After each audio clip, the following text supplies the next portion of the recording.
Hey, good morning, good afternoon, or whatever the case may be. Testing mic check 1, 2, 3, 4, 5, 6, 7, 8, 9, 10, 11, 12. What's up? How's it going? Hey, good morning, good afternoon, whatever the case may be. I go by Mechanical Beanstalk. I'm a variety streamer who tries to do more off the radar games. That is to say, games that have a very strong community presence where you can meet a lot of interesting people, or modded presence, where you can have a very unique gameplay experience, or indies or retros that need a little bit more time in the spotlight, stuff that was really interesting for its time and are actually really good games that deserve to have a little bit more focus time, right? So today we're not necessarily focusing on those. We're focusing on our unofficial Warhammer 40,000 Sundays, where we try to play some Warhammer 40,000 games, more specifically like Rogue Trader and the upcoming Dark Heresy cRPG. I was I guess kind of am, a game master for the Rogue Trader tabletop RPG for a number of years. I did maybe 4 or 5 campaigns of it, a little bit more content on it.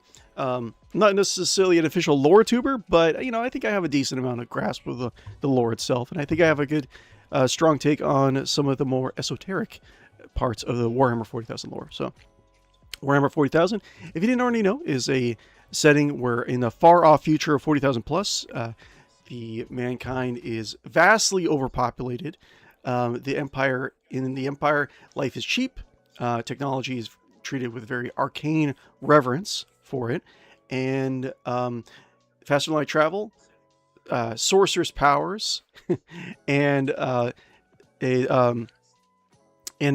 interstellar communications are utilized through hell. So, yeah. In this particular version of the Warhammer 40,000 setting, Rogue Trader, you are a privateering merchant prince that has been given a warrant of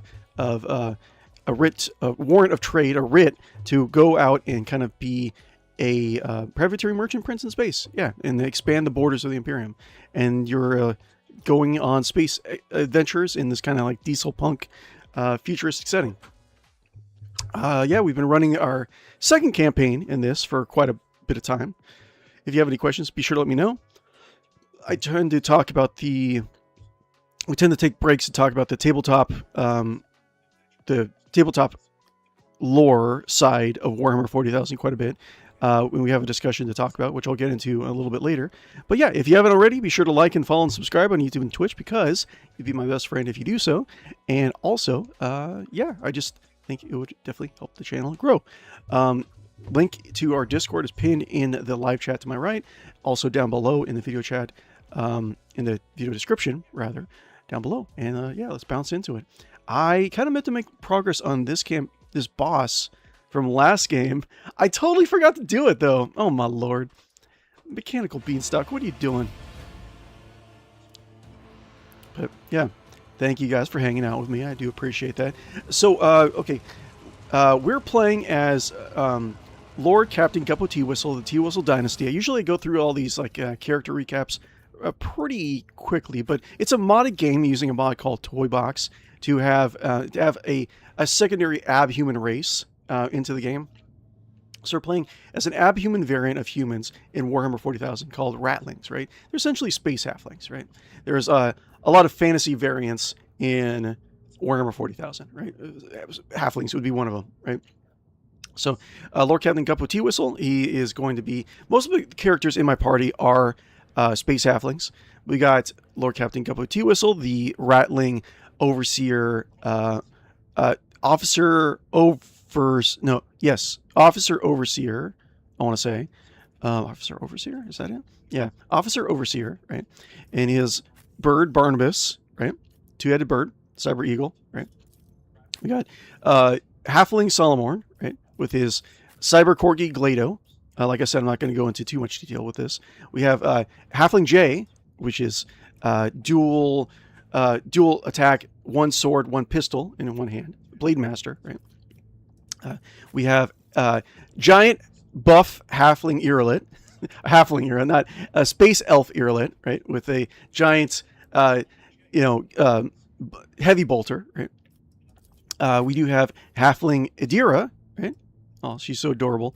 And we do have the newest DLC character, Yogan, right? Who has been, he is a operative, trying to do energy weapon sniper. That's what I'm trying to build him as. But yeah, we crash landed on the planet. We're trying to actually kill this giant Xenobeast. We're in the middle of a boss fight. And yeah, we were almost able to kill him last time. Then we had to load a previous save file. I should have tried to get him down and get all the nuances out of the way. Feel like I should make a save right here, just in case, because I feel like, because I haven't really been thinking about this fight in a while, that I might mess it up, because I'm not really planning on my specific game battle plan. Anyways, but yeah, as I talk and walk, like I said, generally what we do is that we do Warhammer 40,000 lore discussions on unofficial Warhammer 40,000 Sundays, right?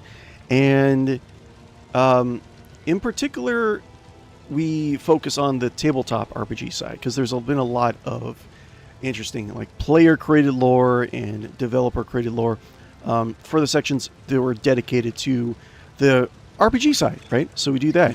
What I wanted to do today, when we have a little bit of time, maybe there's a long load time, we're going to be talking about, because the discussion came up last time, right? Last week, we were talking about how to introduce new players into Warhammer 40,000 Rogue Trader, like the tabletop RPG. And I was saying that you don't necessarily need to know anything about Warhammer 40,000 in Rogue Trader.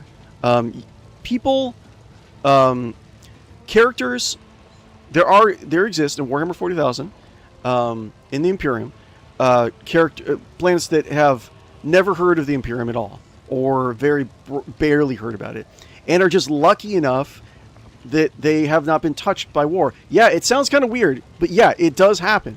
It does happen. And generally, once they are touched by war, generally they die, because the overwhelming amount of enemies that the mankind has to deal with. However, it is possible to say have a standard sci-fi, generic sci-fi character in Warhammer 40,000 Rogue Trader, the tabletop RPG. So we'll be talking a little bit about that. I was thinking about maybe either making a plain standard sci-fi, bog standard sci-fi character, or an actual character from the Star Trek, The Next Generation, like Captain Picard or something like that. That seems like it would be my best way to go. But yeah, we're top of the initiative order. What were we doing? I don't know why sometimes this is... Oh, he doesn't have any charges. Okay, got it. So he'll have charges after. So if I do... Boop. A valid argument. Let's... And then we heal. I want to keep these guys up as quickly as possible, or as much as possible. We do have the flower up, so the flower is going to do that AoE, so we should probably move to here, maybe. And then we'll do a shot. And then guns, electrified strike. Okay, so we can do this. Astute observation. We'll do electrified strikes for next turn.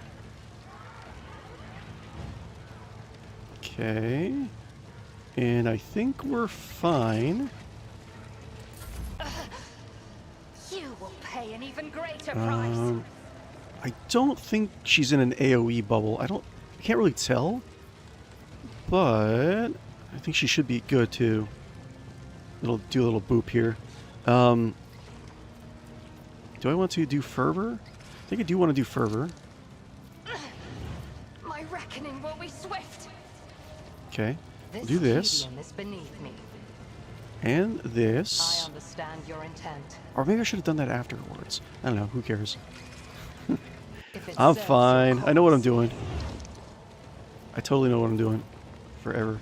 Okay, 6 through 17 damage, 89% chance to hit, 18 shots. Okay, so let's try this. If I know weakness hidden from my son.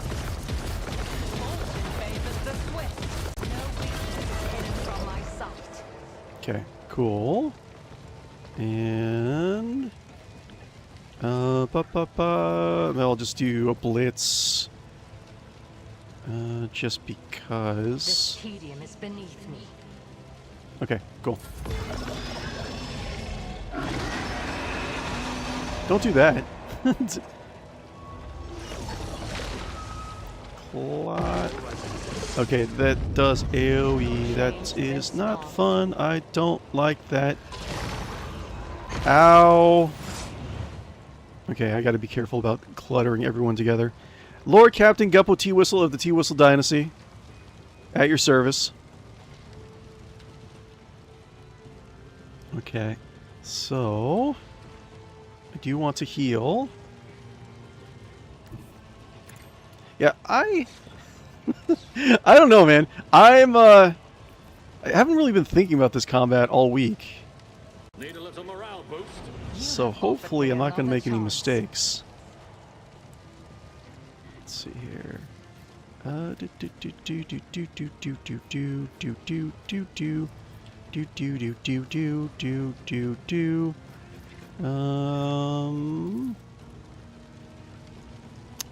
Okay, so I do want to do damage. Let's do light. Wait,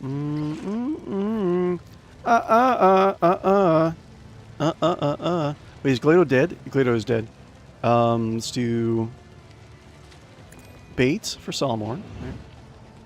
I should really kill this thing, but it's not on fire, so if I attack it, it's gonna run away. So let's do Object Vision. Let's do Lightning Strike. Try to kill this thing as much as possible. Kill this thing. Okay. Already done. Kill this thing. Kill it. Kill this thing. Kill it. I just want you to kill this thing, please. Kill this thing, please. Just kill it, please. All too easy.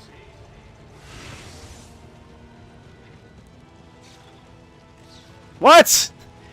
Wasting an attack. Oh my lord. Every so often you encounter bugs. Like, whenever you do encounter bugs in this game, it's like always the most inconvenient bugs ever. Let's see.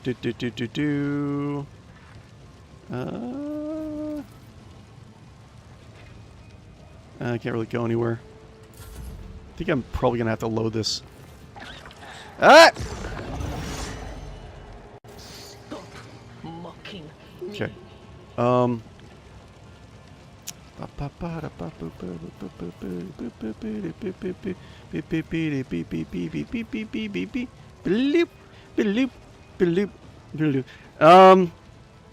don't like this thing. I don't like it at all. Oh, wait. I can do Desperate Measure. Cyber Raven immediately heals the full wounds, even if it has 0 wounds. Next 3 attack abilities cost 1 AP less. That's good. Until the end of combat, the Overseer can relay attacking psychic powers to the Cyber Raven. I don't know what to do. Where is my bird? Is my bird around here? No, my bird dead. Okay, I'll use it. Because I can make magical bird stuff.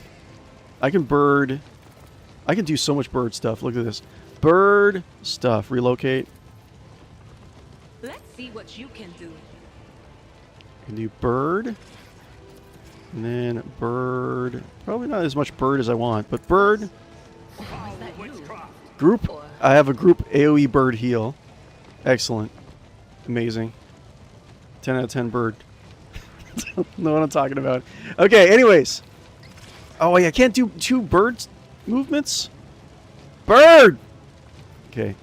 How about do this? Wait, do I have this already? Can't really tell. Everything's still like so cluttered. Everyone's like so burning. Fuck. You know what? You know what? I think he the whatchamacallit, the thing disenchants buffs on you. The boss removes buffs. So I don't have Iron Arm on me. So you know what? Stuff happens.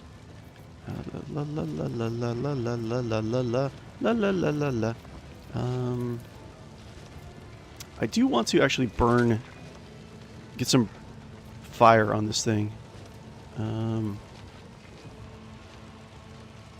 Maybe I can do...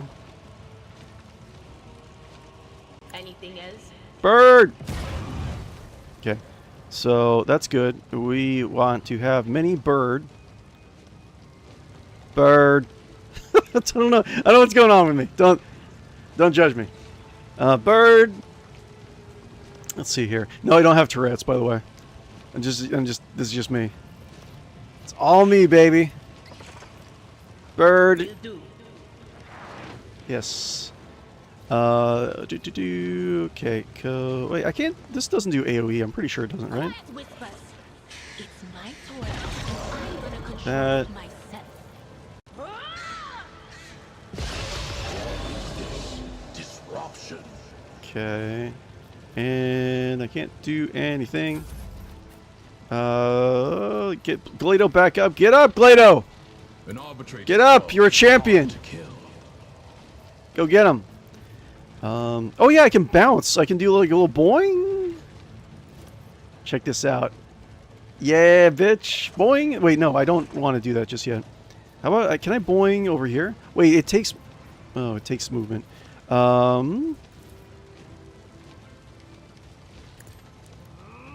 Taunting Scream, sure. Glato. I kind of want to kill this thing. I think I might actually do that. One of us would be enough. Okay. And then... Maybe I should have planned this out a little bit more. That's fine.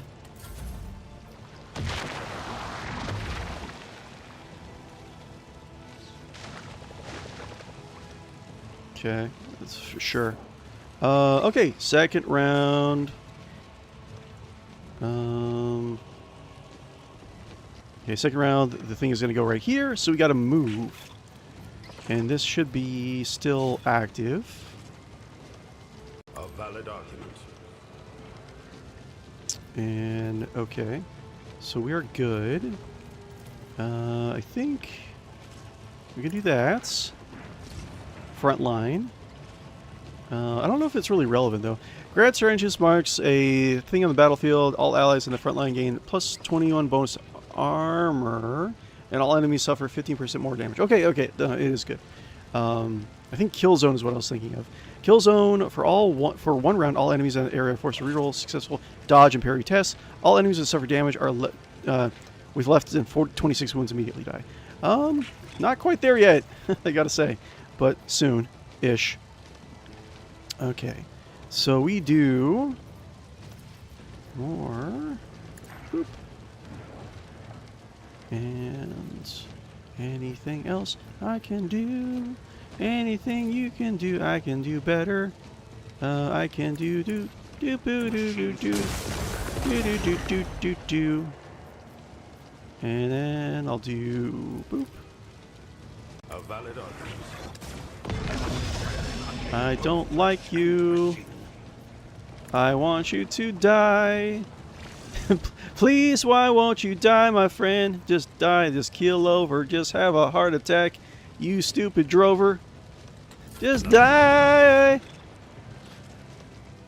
Okay, it's kind of hard to tell, like, what the AoE is for this, but I'm gonna assume this will not hit. She'll not get hit here? Hopefully. Swift and silent. Kind of hard to tell. Save. Okay, so boop. If it serves your cause. She's like the one that's dealing the most damage here. Oh, you know what? I should probably fucking kill this thing, shouldn't I? 60. No, I think. That's fine. I understand your intent. I'll just do the drover. Boop. Cool. And yeah, let's do it. Ancestors guide me. Force kill favors the swift. No weakness is hidden from my sight. Cool.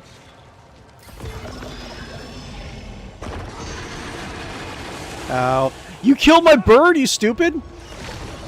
Ow! I think I made a mistake. I'm probably gonna have to... Who died? Wait. Is this Glado died? Okay. So...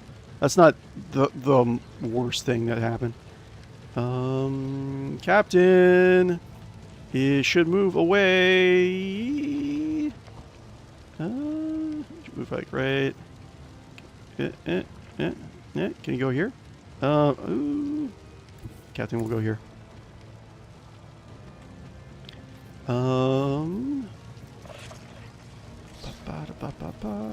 I do want to do a thing that I want to do.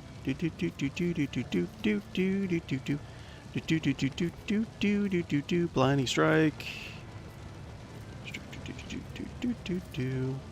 Suits my purposes. Okay, cool. That thing's dead. Good.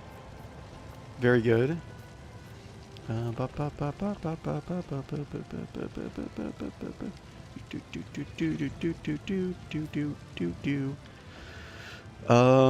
is the best thing I can do? I think. So we got we got 3. No, we got 4 pips. I can do 2 to get another. I could do a little lightning shot. And I think it's immune to Psychic Shriek, right? On it.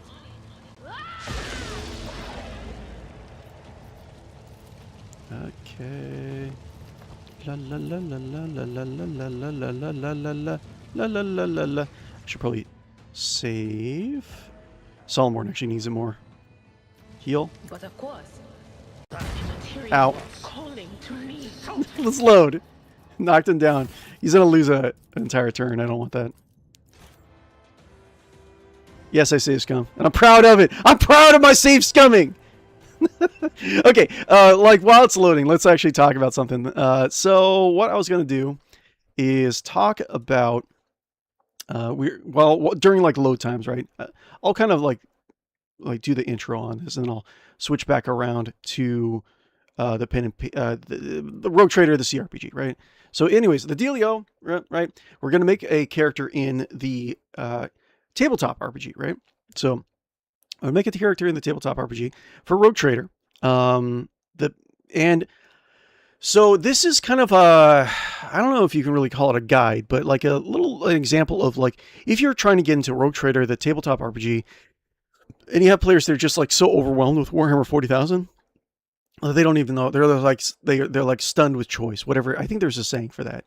But what you do is you can just say, well, you can just play any sci-fi character. If you got a favorite character in any sort of sci-fi setting, make that. If you have a Captain Picard, play Captain Picard.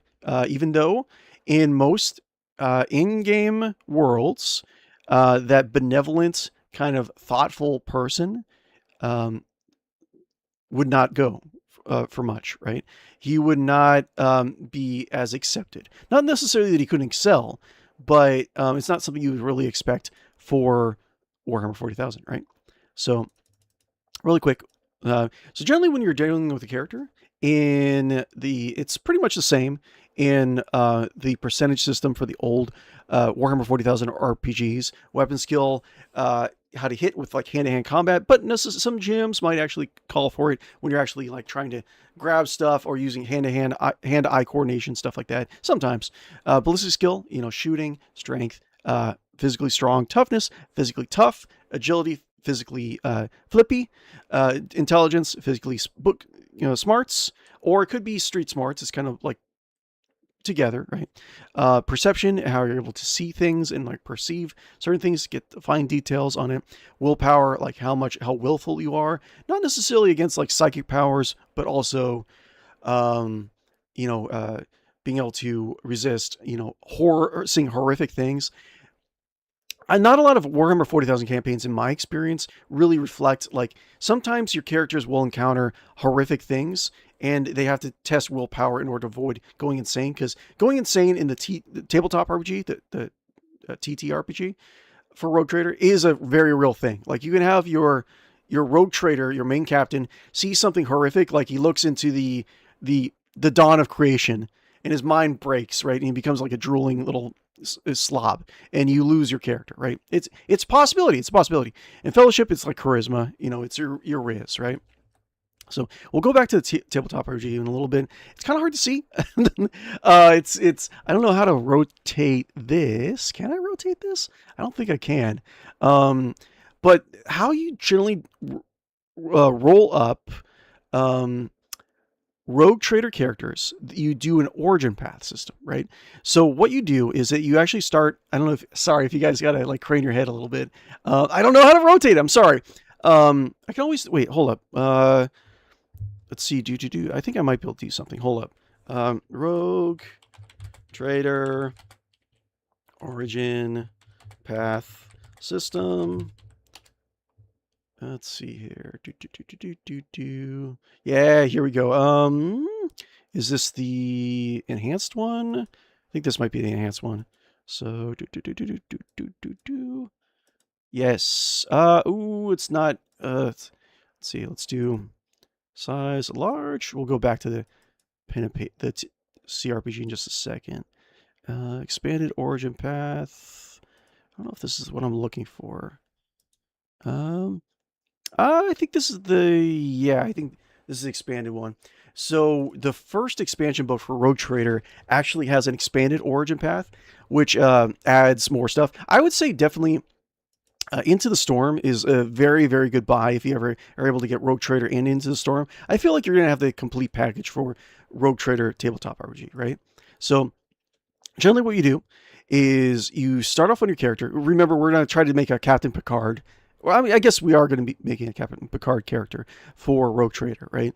It was not necessarily going to be the Rogue Trader. That's the thing.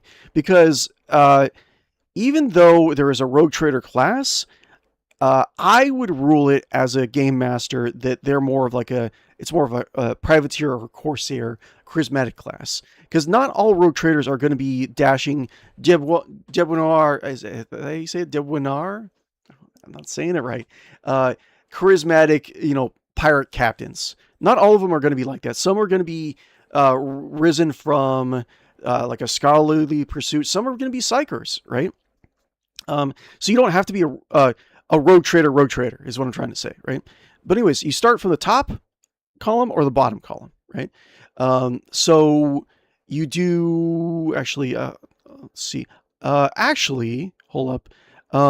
You start from the career section, I believe. Lineage was added later. I'm not sure if you add it. I'm not sure. I think you start from the career or the homeworld column and you go up or down, but I'll just show you a little bit about it. But just as an example, we'll get back into this in a little bit, but homeworlds would be, this is definitely not the only types of worlds you can actually pick in Warhammer 40,000, but this is what they're featured in Warhammer, right? So Death World or Frontier World. Death World are worlds that you are very, they are hostile to all life whatsoever. Like say you're in a jungle world where even the trees are trying to kill you, the insects are trying to kill you, everything's poisonous. That would be a Death World, right? Or a desert world where it's just like extreme heat, like it just like actually sets you on fire if you're caught outside, through like say like it has like magnesium like in the atmosphere or something weird like that, where like you're caught outside in the sun, you just like you get set on fire. But like everyone, maybe the entire world that you're from has to stay in the shade or like night or like underground, right? Frontier World is like you're at the very borders of the Imperium. That would make a little bit more sense for Picard. If the kind of like Picard we're talking about, right? Now, also as a GM, I would say that if you get, if your homeworld is something that kind of crosses between two things, like if you're kind of like a Death World and a Frontier World, I would say you just pick the stats from one and you can say that it's both, right? But this is just how your world is classified by the Imperium in like some like data center somewhere in the Imperium, right? Voidborn or Footfallen. Footfallen is you're outside of the Imperium. You're in Footfall, like in the cRPG, right? Voidborn is that you're born in space. Forge world is you're born in a factory world. Fortress world is you're born in a world that's dedicated to like a just defending an area of space. Like it's just like a giant battle world with like fortress ramparts, shields, and stuff like that. You tend to be raised into it as a warrior through your entire life. You're not. It's not really given over to anything else except like people. People are its product, right? Hive world are the worlds of the Imperium that are just hugely overpopulated, billions and billions and billions of people on it. Battlefleet is like it's kind of like Voidborn. You're born in space, but you're born towards a battle fleet, right?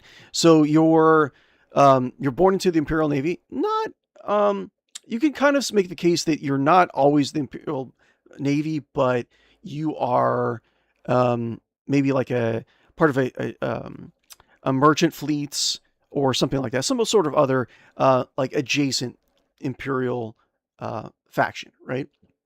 Imperial world or penal world, right? Imperial world is like you see more of like a church world more so than anything else. They're not so much as overpopulated as a hive world, but they're very dedicated to the Imperial creed and they're very dedicated to the Imperial cause, right? They don't like vary from it. The Imperium is solidly entrenched itself in this particular world, right? Penal world is like you're from a prison world. Generally, it's not always sentenced to become a servitor or be recycled into like paste, right?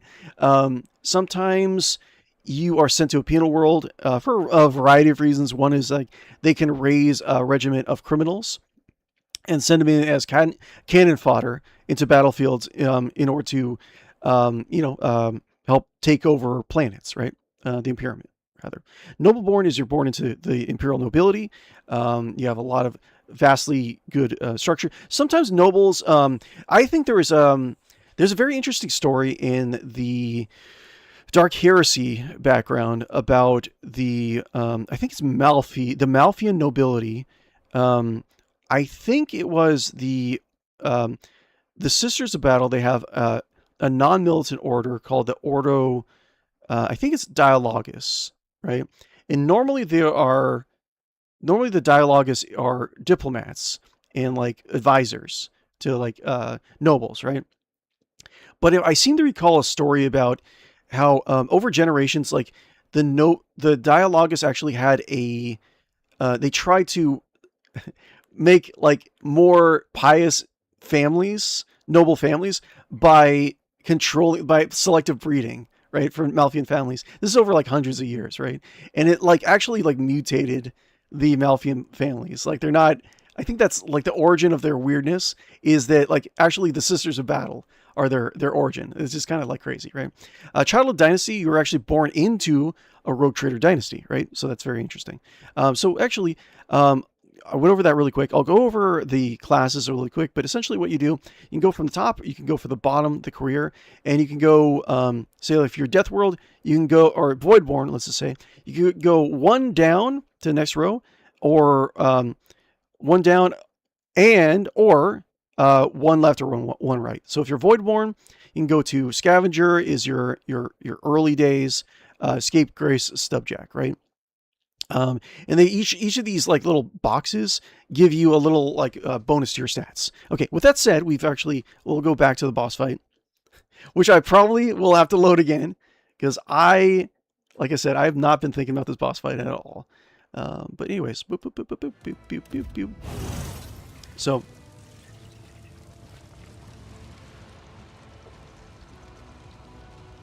choking on my own coffee. Wait, so what did I do last time? What did I do last time? So what was I planning on doing? Oh yeah, right. I knocked over Solomon last time. Let's just try this again and not knock over Solomon. Yeah, okay, cool. Yes. Cool. Anything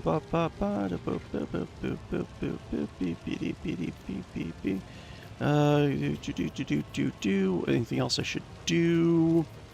I have 2 pips, so I can do 1 pip for Solomon. problem for me. Is he still knocked over? I don't know what's going on. No, no, he's taking cover. It's fine. Strafe, sure. Suits my purposes. Okay.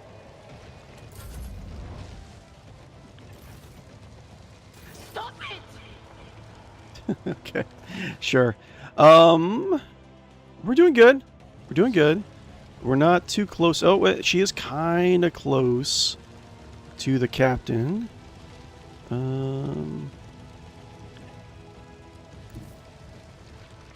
What is this foreboding? Okay. Where is Bird? Bird. Blessed be Bird. Destroy mine enemies, Bird. I don't know what I'm talking about. Bird healing. Ow! Bird. Let's see here. Relocate. I can't do that thing that I want to do. Can I do? I don't think this does anything really. Oop. On it. Sentry, because it says that it blinds them. I haven't seen him like miss once. Sure. It's time to Oh my God, so much. Yes. what a cybermastiff is capable of. Leto, go! Leto, we're undertaking this task. Oh, I used the wrong thing. I'm fine. Let's test our skills. Go get him. Okay, cool. Oh, that. Oh, wow! Holy crap! 296? Sure. I'll take it. Why not? Let's see here.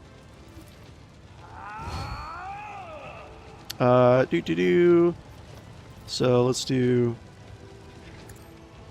The Lex is inescapable. Oh my God, Glado! Why is he doing so much damage? Like what? Okay. Wait, can I do? I feel like Solomon's gonna die. Can I do a charge? I'll do a charge and then. Probably reach target. And then Glado will get another attack. Glado! Yeah! Oh my God! Why is Glado doing so much damage? Am I... Glado, are you Jesus? Are you the Emperor himself, Glado? Oh, hello. Free attack. Would be enough. Yeah! Hell yeah, son. Oh, fucking save. Okay, man. I knew I can do it. I had faith in myself. Yay! Okay, so definitely this thing was... this guy was a Tyranid biolife At some point in time, in this particular sector, Tyranids sent like a scout organism to this planet. Maybe got separated from the High Fleet. You can tell... I mentioned a little bit about this in the previous stream, but you can tell like all the bony ridges on the drover, they look exactly like a Tyranid life form, right? So, anyways, level up. I definitely deserve it. Overseer. What was I even like? How was I building these guys? Like, it's kind of hard to remember some of these things. Okay, so Overseer, we're building Barnabas. I did do this. Familiar's maximum wounds are increased by 4. I don't know, man. I think I was boosting his damage, just general damage. I don't think he really needs like wounds, because like generally, the Cyber Eagle is just flying and it never gets hit. Whenever the Cyber Eagle successfully attacks an obstructed enemy, the enemy suffers 13 levels of bleeding. That's not bad. Brother in Arms. Each ally within 3-cell radius around the familiar has a resolve increased by 2. Not that not happen too often. Enhanced Augmetics. The familiar's key characteristics are increased by 5. That's going to be Perception and Agility. I don't know how much it is. Agility, so it'd be 75 and 70. It's not really going to make a difference. Wind Currents. Whenever the Cyber Eagle starts soaring, it gains 3 to its characteristics. Stacks and lasts until the end of combat. Okay, that's so you'd have to soar.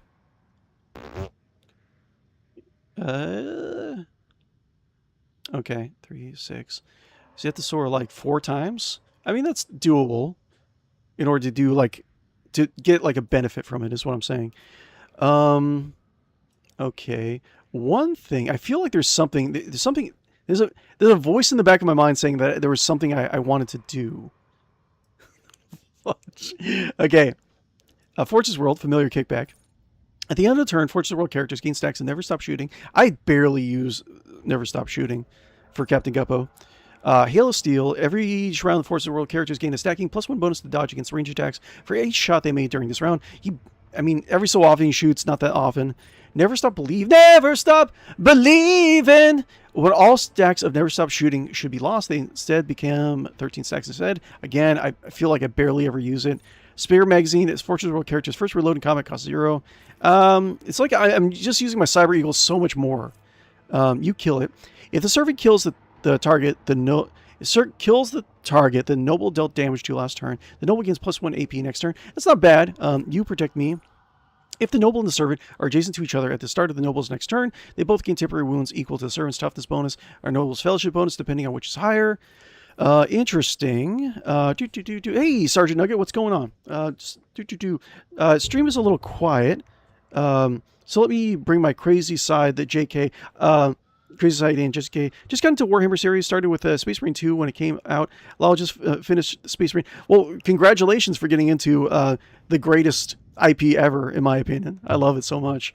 But I would say that you have a long journey ahead of you, I would say. If you have any questions about it, just let me know. I just started playing the game yesterday. It took me hours just to make a character. Yeah, I don't know. It depends on the kind of player you are, but that can be really good in my opinion. I like just like building out my character. If there's ever like options for like modding characters and just make them like all crazy stuff, I love doing that. Sergeant Nugget, I've never played a cRPG, so this is too much info, lol. I know, it's kind of weird because like they give you like pre-made characters, but I always feel weird about making pre-made characters. Like, it's like, you always feel like, I don't know if if you agree with me, Sergeant, but like, there's a lot of rules, so it's very intimidating, but also you feel like if you're not utilizing those rules, you feel like you're missing out. So sometimes you get like a choice fatigue or whatever the saying is. But I get what you're saying, yeah. But I would say that, I don't know if you're familiar with, if you look into a mod called Toy Box, or just like, you can just respec later on for the most part. I would just like, I don't know, Toy Box, the mod lets you like totally respec your character, even like even earlier than level 1. Like it allows you to change your origin, stuff like that. So if you're comfortable enough using that, I would just recommend using it just because, you know, if you get a build and you sabotage yourself, you don't want to like, you know, feel like you wasted all that time. But that's just personally me. Sergeant, the owlcat Discord says, just to make a character enjoy, but I don't want to mess up. Yeah, I totally understand. Totally 110%. I don't know if this helps. Well, I say, if you're probably already past this point, but, I would say, like a well-rounder character, say like, Crime Lord Origin, because Crime Lord Origin you can pick, and you can just get, I think it's like you can utilize its ability to like for movement, for attack, and for like defense or something like that. So you have like a variety there, right? So Crime Lord Origin, and like for the class, I would say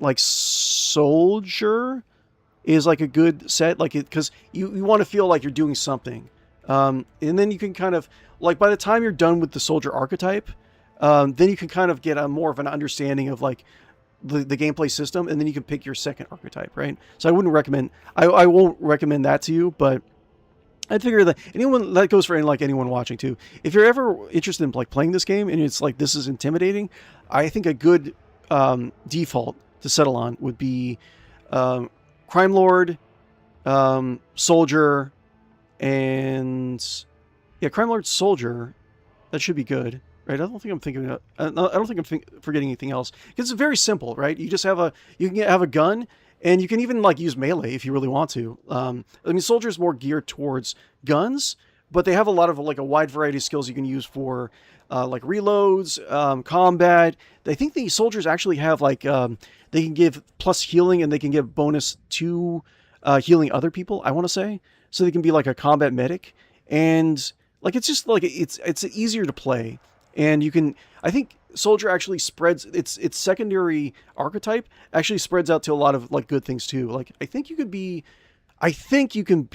a tactician with soldier. I think so. Like you can be a tactician, or you can be an arms master. So you can be an arms master, so you can do like throw out like more damage. You can do throw like buffs and like zones control, stuff like that, right? I'm at the beginning, lol. I made an arbitrator. I just wanted to go melee because I like the melee characters and went arbitrator. Yeah, the first one I made was a Viking character, right? So I made a Death World Commissar, and I just made him like Viking themed with like dual axes. So it was pretty fun. And this is the second playthrough that we've actually gone through. Yeah, I figured that you're probably already like into your character at this point, but I thought I'd just throw out a recommendation. So for Captain Guppo, originally he was going to be a sniper. He was going to be originally when I designed Captain Guppo, he was going to be a spotter for the sniper character in the group, right? With support abilities. But when the DLC came out for pets, he immediately like Cyber Eagle over for Seer is just so good, right? So I do want to give someone flame proficiency, but should I give it to Guppo or should I give it to someone else? Right? We have basic skill, coercion, lore, persuasion, training, agility, ballistic skill, fellowship, flame weapon proficiency. I feel like swift movements. I feel like I feel like I should give him flame weapon proficiency.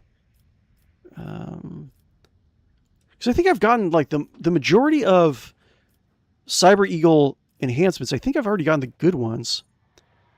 Attacks against the familiar have their critical hit chance reduced by 21%. I mean, I'll just revive him if he gets critted and gets killed.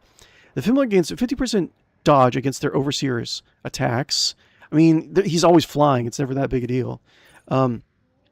Whenever a familiar's ability is used on an ally, can be an overseer for 1 round, that ally gains a 5% bonus characteristic considered to be key characteristic of a familiar. That's like so like situational. So for this, I would have to use bait on an ally, and then that ally would gain +5 perception, +5 agility.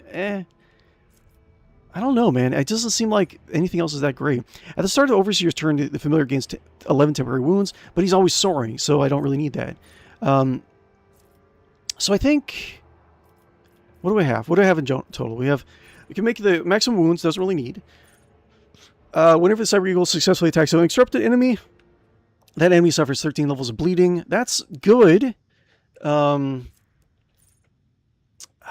like, actually, I feel like I've gone through a lot of the good abilities already. I can't really think of much else to get. See, the thing about getting a flame weapon is that he would have to be more closer to like melee, right? I feel like I'd rather give Solomorn flame weapon proficiency. I think what I'm going to do, when the Cyber Eagle starts soaring and gains +3 to his key characteristics, stacks and lasts until the end of the combat. So every turn, at the end of every one of its turns, it gains +3 agility, +3 fellowship. So it has to do that 3, 6. So it has to do that, what, like 4 times? And then it can get more tangible benefit. I think I'll do that. That's fine. I have plenty of other... I'll be leveling up again. It's not that big a deal. Nice.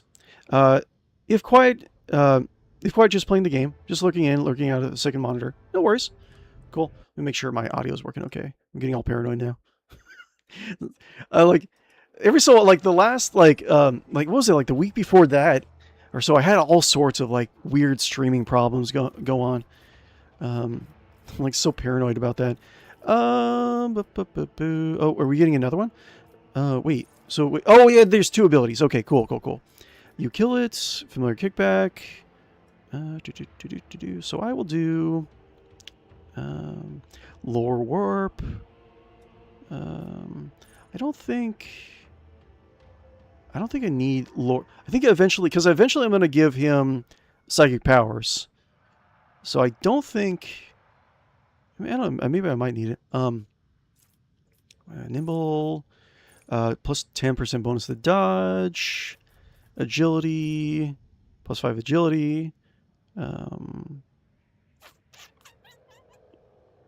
Last weapon, flame weapon. I feel like I should give him flame weapon. I'm not really sure why. Plus 7 coercion. Oh man, indecisive. I'm so indecisive. I could do Melta. Yeah, I'll do Melta. Sure.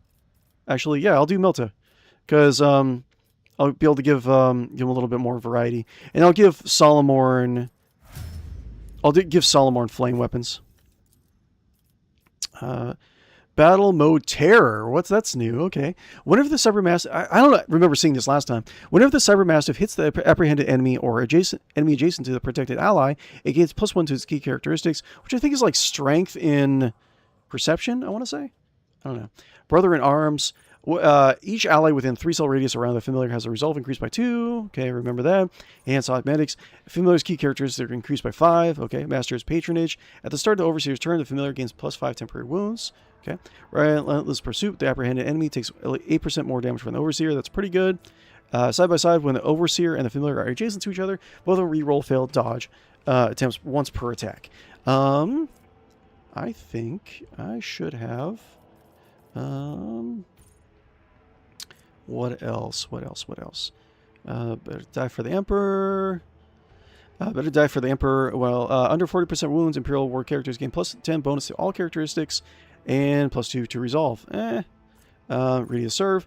When an Imperial War character is affected by allies' non-damaging ability or effects, the resolve increased by 2 for 1 round.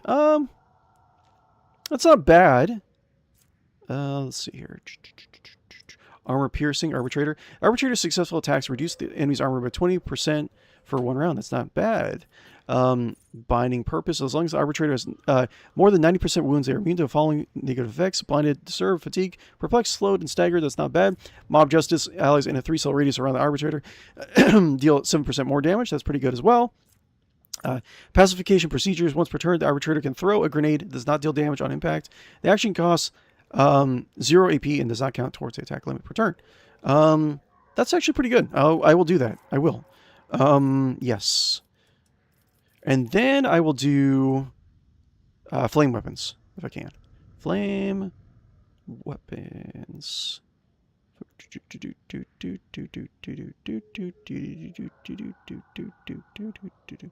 Flame weapons is right in front of me.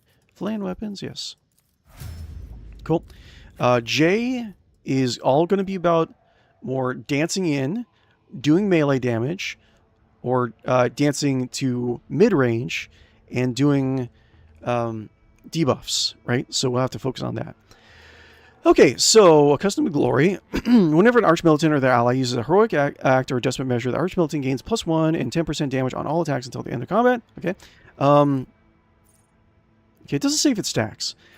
Killing an enemy with melee attack makes all the Archmilitant's range attack this turn cost -1.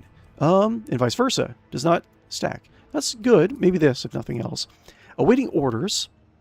Every round, the first single target ability used by an ally on the Archmilitant the first single target ability used by an ally on the Archmilitant gains 1 action point to that ally. Okay. Every round. Okay. Okay, that's not bad. Okay. Broad expertise. Whenever entering combat, the Archmilitant gains +10 weapon skill and +12 ballistic skill until the end of combat. Okay, not bad. Contempt for the weak, the Archmilitant gains plus 20 critical damage against enemies that are stunned, prone, or blinded. I think she does blinded, I think. Let's see. Does 20 critical damage. Okay, critical damage, not just standard damage. The Archmilitant gains plus 1 stack of versatility whenever an ally grants an Archmilitant an extra turn. Okay. That's like just like one guy, so whatever. Focal point. Actually, probably want to take this off. This is not that great. Focal point. Archmilitant deals plus 15 damage to targets that have a priority target, regardless of whether that target is Archmilitant or someone else. Okay. Sure. Okay. Sure. Ingenious. Enemies that were forced to make a resistance test by the Archmilitant will make any resistance test from any source. Archmilitants, enemies that were forced to make a resistance test by an Archmilitant will make any resistance test from any source. Wait, enemies that were forced to make a resistance test by an Archmilitant will make any resistance test from any other source. It should say any other source, with a 22% penalty until the end of combat. Okay, that's not bad. All these are really good, actually. The target of kick must pass the toughness test with a -6 penalty or fall prone for 1 round. Okay, awesome. Interesting. Doing my part. If no other characters in the current party has the same archetype, no. When an Imperial War character is affected by an ally's non-damaging ability, they gain +1.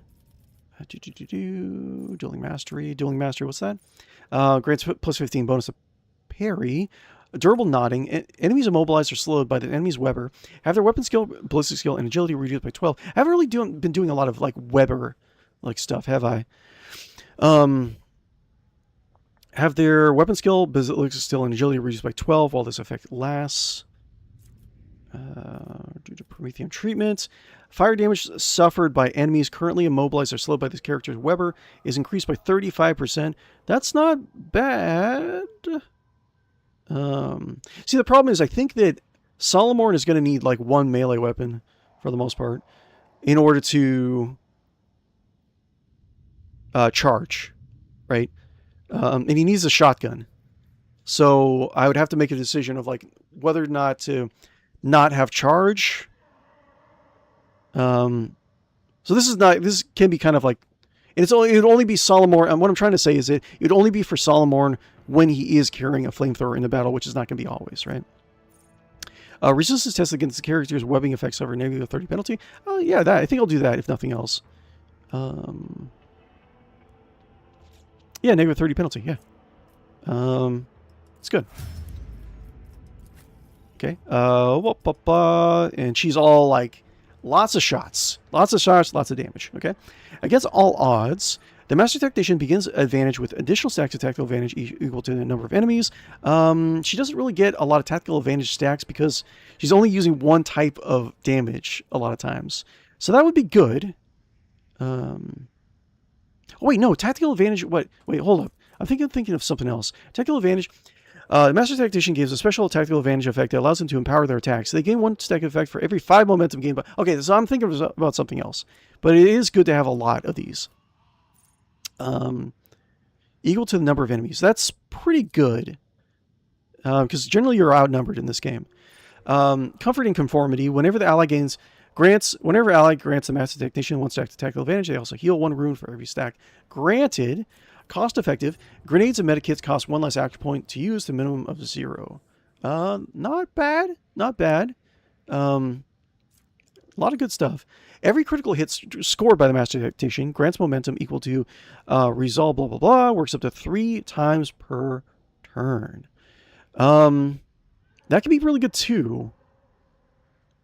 Because she fires so many shots, it's very likely that she will get a critical hit. And momentum equal to resolve -2. 3 times. Sounds really good. I don't know. I can't tell. Yeah, I'm not sure. Heroic Inspiration. After a heroic act is used for the very first time in combat, the Master Tacticians. Let's see here. After a heroic act is used for the very first time in combat, the Master Tactician's next archetype ability Use will have its cost reduced to 0 AP. It's okay. Personal involvement. Every enemy killed by Master Tactician increases the Master Tactician's resolve by +1 until the end of combat. Okay. I think against all odds is probably what I'm going to pick. Salvation. Using medikits on an ally under effects of the Master Tactician's archetype abilities heals that target for additional wounds equal to... so yeah, like I was saying like earlier in the stream, like you can do... Soldier, Master Tactician, and like it's good, versatile all around. You can actually be a really good healer with a certain build, right? Stand Resolute. When the Master Tactician heals an ally, that ally gains +1 resolve until the end of combat. Sure. Support the advance. At the beginning of the Master Tactician's turn, if the momentum is higher than 125, the first burst attack or area attack used by Master Tactician has... at the beginning of the Master Tactician's turn, if momentum is higher than 125,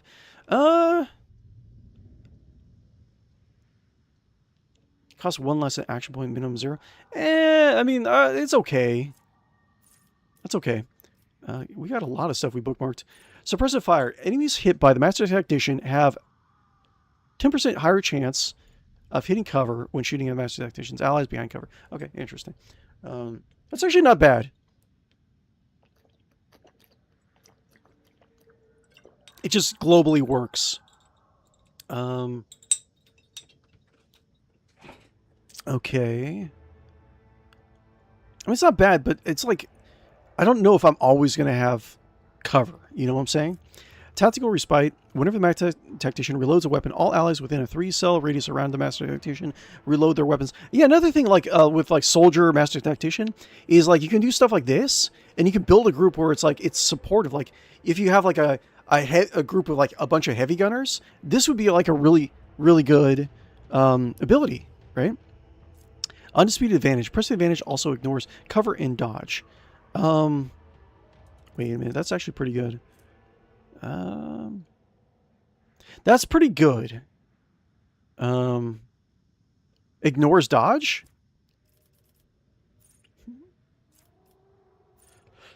That's actually really good. Ignores cover and dodge. I think I will pick that because there's a lot of really good things here. Unwavering motion. The target Inspire gains +5 additional damage. That's right. I never really use Inspire, do I? The Inspire gains +5 additional tactical damage for every 10 stacks of tactical advantage until the beginning of the Tactician's next turn. That's going to be really good. So I'm thinking of either Undisputed Advantage. Press the advantage ignores cover and dodge. Or against all odds. Master Tactician begins combat with additional stacks of tactical advantage. I think I'm going to do that one. I'm going to do ignore cover and dodge. That's pretty good. Okay. Overseer. Beep, beep, beep, beep, beep, beep, beep. Make hit familiars maximum wounds are increased by 4. Not really that big a deal since you can just revive them. Bound by the warp. Enemies in a 4-cell radius around the Cyber Raven have their willpower reduced by Cyber Raven's willpower bonus. That's not that great. Castigating Echoes. The effect of psychic powers are relayed through the Cyber Raven. Is calculated if the Cyber rating were increased by 1, so that's good for healing. Master's Patronage. At the start of the Overseer's turn, the familiar gains +6 temporary wounds. Again, not really that great. Whenever an Overseer relays a psychic power through a Cyber Raven for the first time in a round, they regain 1 AP. Not really that great because, I'm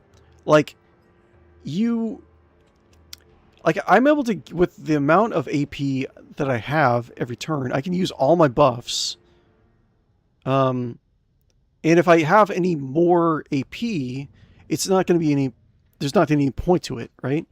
Because if you use attack psychic power, you can only make 1 attack per turn, right? So I don't think this is that great. I'm going to actually unbookmark this. Rite of Calibration. The first use of Overseer's ability in combat costs 1 AP less. I mean, maybe. Ruinous Flows. At the start of combat, if the Veil Degradation is 15 or more, which, yeah, that always seems to happen, all creatures in a 4-cell radius around the Cyber Raven at the start of each round. That's not bad. At the start of each round, if Veil Degradation is 15 or more, which it always is, all creatures in a... Well, it says all creatures. It doesn't say all enemies. I don't want to take the chance. I feel like it's going to be all creatures. In a 4-cell radius around the Cyber Raven, suffer 9 warp damage. Okay.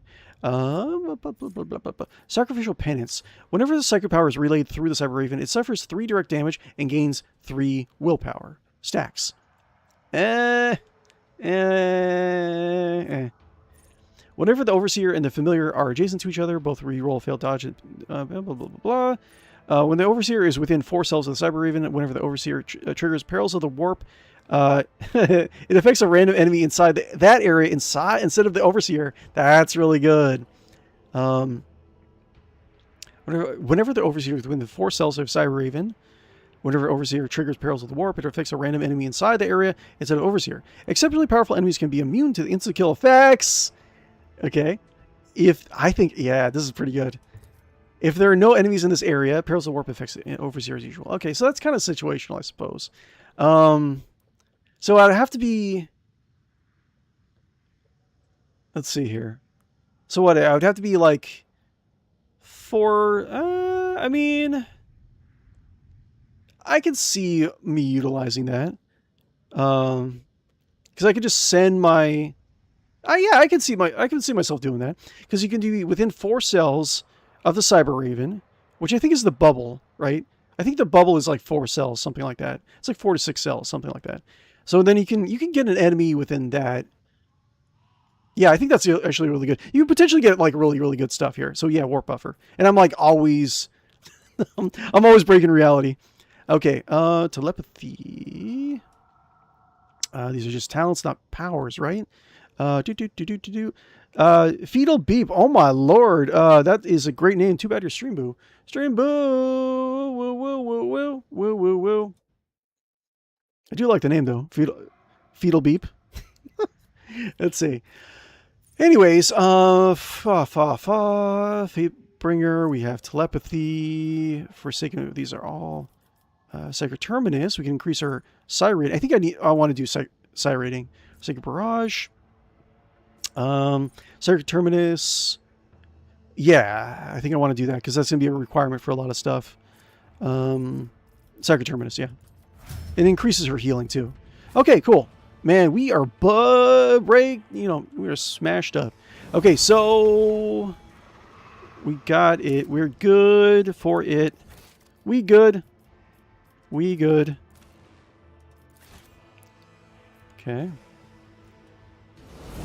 The Drova. Oh, wait. Yogan. I mean, just bad luck. Lucius, pay attention. Oh, yeah. We haven't leveled up Yogan yet. Okay. Sniper. Adjusting front line. If there are more enemies than allies in the front line area. Okay. More enemies than allies in the front line area. All allies in the area gain plus 8% to parry and dodge. If there are more allies than enemies in the front line area, all allies in the area deal 8% more damage. Okay, sure. Using stratagem on the rear area also make the allies in that area the enemy's lowest priority targets for 1 round. Which one is rear and which one is... Wait, which one is rear and which one is the other thing? Rear. Yeah, I think rear is good. Features, talents, sniping zone. Yeah, you always get enemies. Each ally in the rear gains 8% critical hit chance if there are no enemies within a 5-cell radius around the ally. Let's increase his rear skills. So if we take it in the rear, we are not going to be getting... we're less likely to take it in the rear. Either stratagem on the rear also make it the allies enemy's lowest priority target for 1 round. Yes? Maybe? I don't know. I feel like there might be something better. At the start of the combat, the Grand Strategist gains 1 random unknown stratagem and can use it until the end of the combat for 0 AP. I think that was actually pretty good last campaign. Rerolls forced by Killzone stratagem are made with a 15% penalty. Not bad. All allies in the rear area are healed by medikits for plus 16 more and gain the same amount of temporary wounds. Medikits used by allies in the rear also cost 1 AP less. That's not bad. That's not bad. Gotta keep in mind that most of my guys are going to be range attackers. So I feel like diversion zone. I don't know. Like makes okay. So I can use it on all my guys in a rear zone, and that's the lowest priority targets for 1 round. I feel like that's good. Respite zone. All allies in the rear are healed by medikits for 16 more wounds and the same amount of temporary wounds. I'm running low on medikits. It was good. I feel like diversion zone is good. I don't know, man. What else you got? What do you got for me? Wasn't I trying to using? Oh yeah, he has all this other weird stuff too. Manipulus, galvanic reaction. I think I'm good with that. So wasn't I looking for like a certain type of?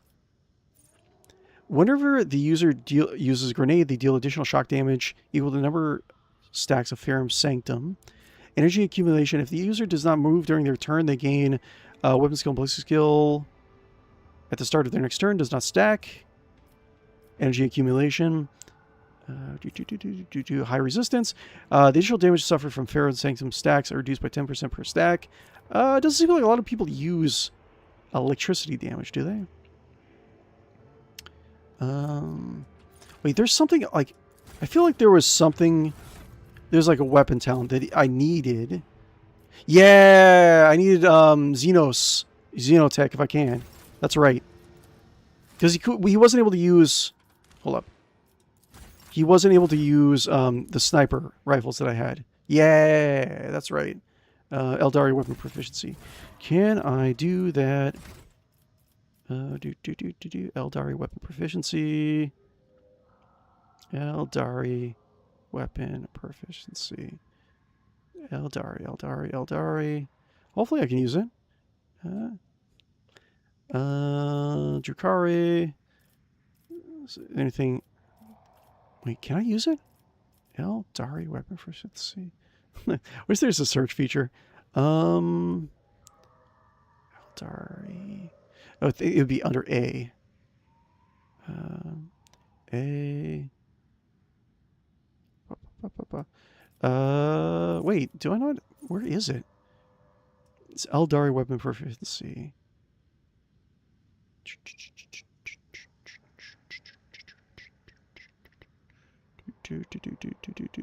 Here we go. Okay, why can't I use it? Xenos lore or base skill lore Xenos. Okay, that's fine. So I'll do lore Xenos. Where are you? Lore Xenos. Okay. So I need base skill lore Xenos in order to get that. Yeah, and I think I should be able to get both.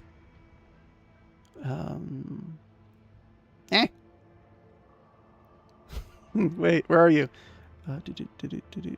Yes, okay. So features lore Xenos or base skill lore Xenos. Okay, so that's fine.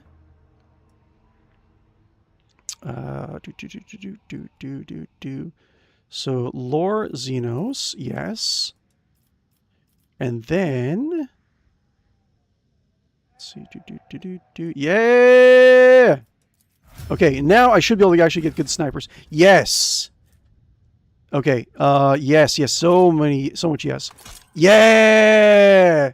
Cool. Okay, now he's actually like a good sniper. Awesome. Awesome. A little heretical, but whatever. That's fine. Cool. I'm happy. This makes me happy. Okay. Ugh, what a shame. Athletics 5%. Can you like dig something out of it? Well, it's not yeah, I guess it's not anything I can do. We were trained to act as one. Athletics 0%. Okay. Okay. Well. I feel like I'm missing something. Okay, goods. I won't tolerate weakness. What we got? Oh yeah, my ancestor shrine. What we got here? Flamer, thickest slayer. Okay, interesting. Flame weapons have 2 special attacks. Wait, what does it? Wait, what does it do? 5% armor pin, 9 through 14. That's it? Nothing? Okay. Boo. Is it Thicket Slayer or Thickest Slayer? Whatever. Not paying attention. Okay. Take a look. What's this? Oh, come on. Carved in the ground are strange symbols mixed with invocations to the God Emperor in Low Gothic. Okay. The partially decomposed human body has been considerably disfigured, but you can still make out the signs of mutation on the rotting face. Interesting. What do we got here? Elixir of Warp Neutrality. Grants immunity to warp damage, but and inflicts a... Grants immunity to warp damage. Interesting. It inflicts a negative 10 penalty to Fellowship, but the user cannot deal warp damage until the end of the combat. Sure, whatever. Anything else? Goods. Ooh, what is this? Tattered journal. With like eyes and stuff. This primitive journal is assembled from the processed leaves and is covered in text scrawled with an uneven hand. During a quick perusal, you notice several entries without dates. Vetka says I'm a psyker, a cursed one, like in the old legends. When I learned the truth, I wanted to end it all on one last mission. But Vetka said that the God Emperor had a different design for me. The handbook says that psykers can reach out to other worlds. I must try, atone for the one, for me. I'm trying. The God Emperor is my witness. I am trying.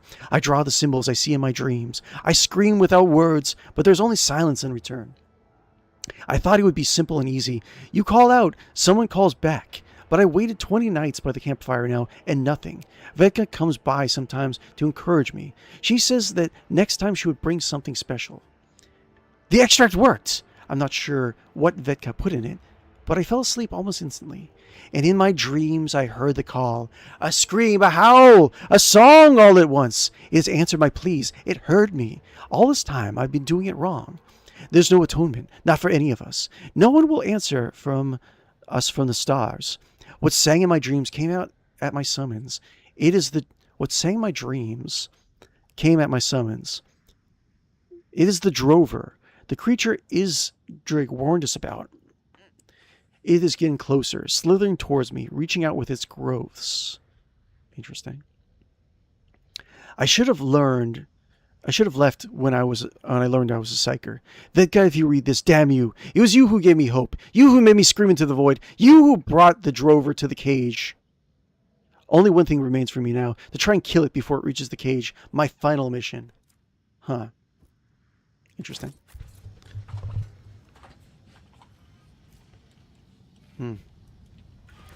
And yeah. Can I do something? Yeah, there we go. Ah, yes, my ancestor. The air is suffocatingly thick with a spicy scent of spores. A modest-looking sarcophagus stands before you. At its base rests a desiccated corpse, clad in robes bearing an insignia. Inspect the sarcophagus. Your ancestor's final resting place is so simple, it would be an affront to the taste of any rogue trader. Interesting. Looking around. Taking in the scene. Inspect the body.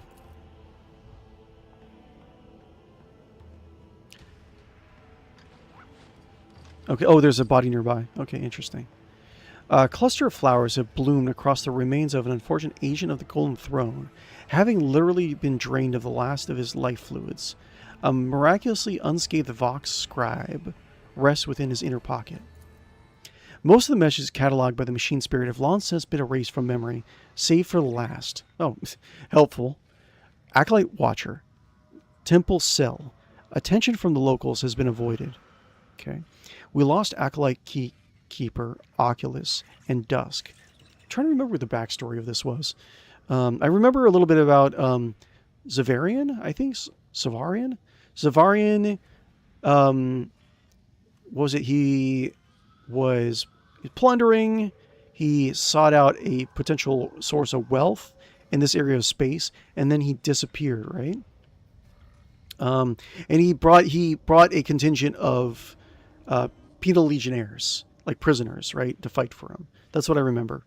We lost Acolyte Keeper, Keykeeper, Oculus, and Dusk. Bastion Cell has been ceased all contact. Void Cell has gone in search of Bastion.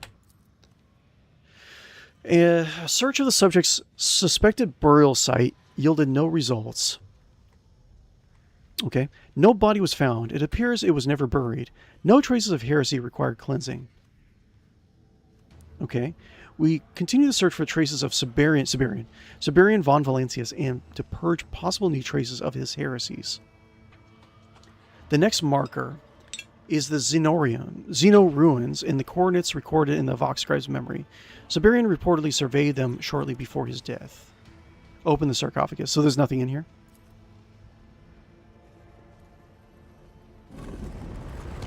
The small plants clinging to the sarcophagus snap with a soft, wet squelches if you move a surprisingly light lid.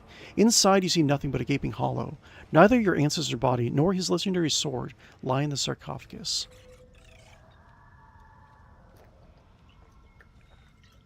Okay, so he faked his death.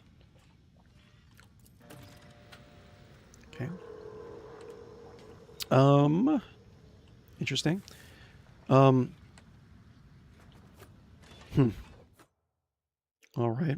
Well, Captain Guppo, in order to take command of the penal legionary unit that's up above, we're going to have to fight its leader, right, in like some sort of ritual combat. Captain Guppo's not going to do that. There's no way. Okay, loot. Can I go up here?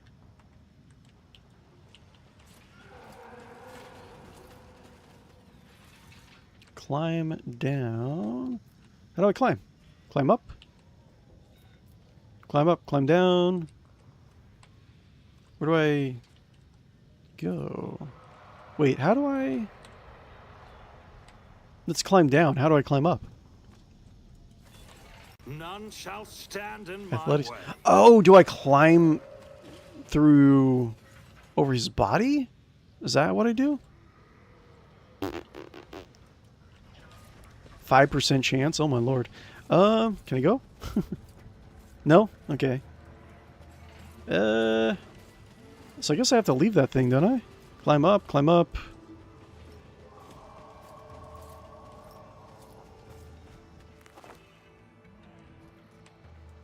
Can I go here? Ah, I can. Okay, cool. A new challenge for me? Treasure! Yeah! What do we got? We got hand flamer. Okay, sure. Pneumatic assault grapple. The user gains force couple with enemy and the force couple with wait, did I already get this? Force couple with ally abilities. The force couple with enemy allows the user to attack the target enemy with a melee weapon.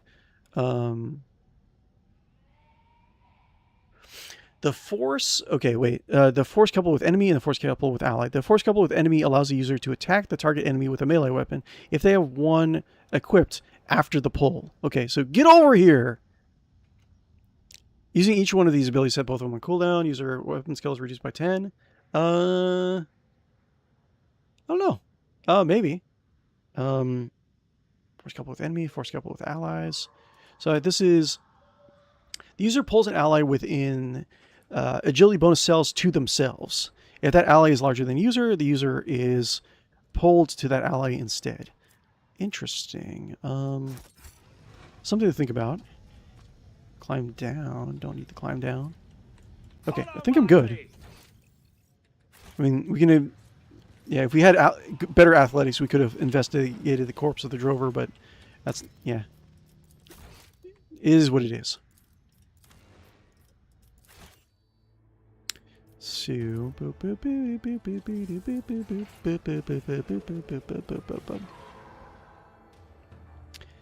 So, yeah. Let's see, how much time do we have left? Hour 32. We got like an hour left. Closer to the end of the stream, we'll go back to working on our character, right? Our Captain Picard character for Rogue Trader, right?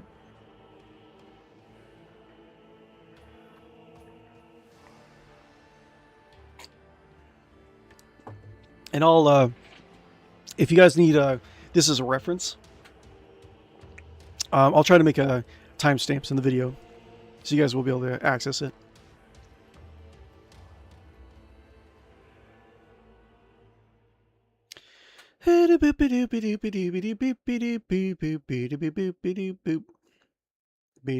Guys, if you haven't already, be sure to like and follow and subscribe on YouTube and Twitch if you can. I really would appreciate it if you would do so.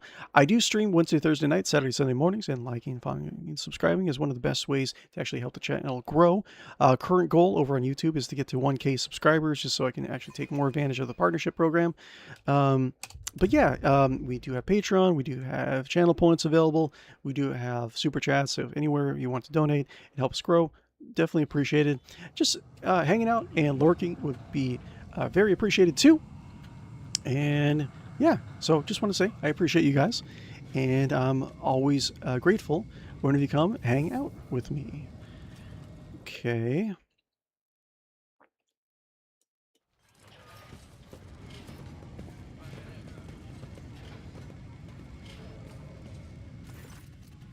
Cool.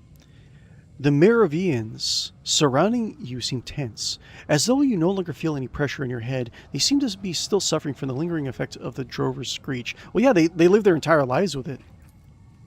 Adric Batowski fixes you with an expectant look.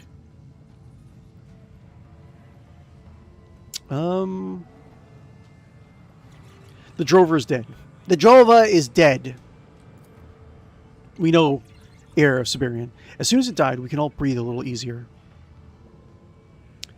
I did see a corpse there in the depths. Batowski watches you expectantly, like a beast coiled to spring. But then the captain's quartermaster's eyes widen in terror, his lips silently mouthing, "Don't."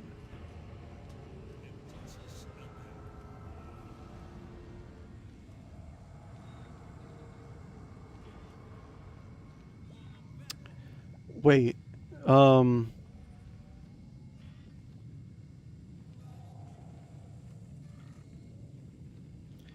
so Vedka was like the lead, their original leader, right?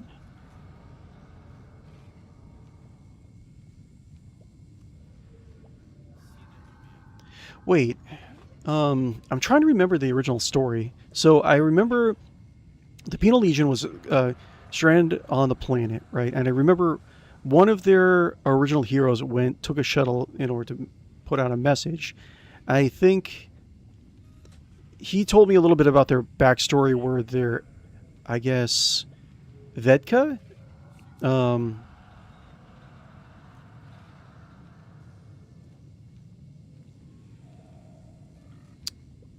not quite sure why they're getting all worked up about this.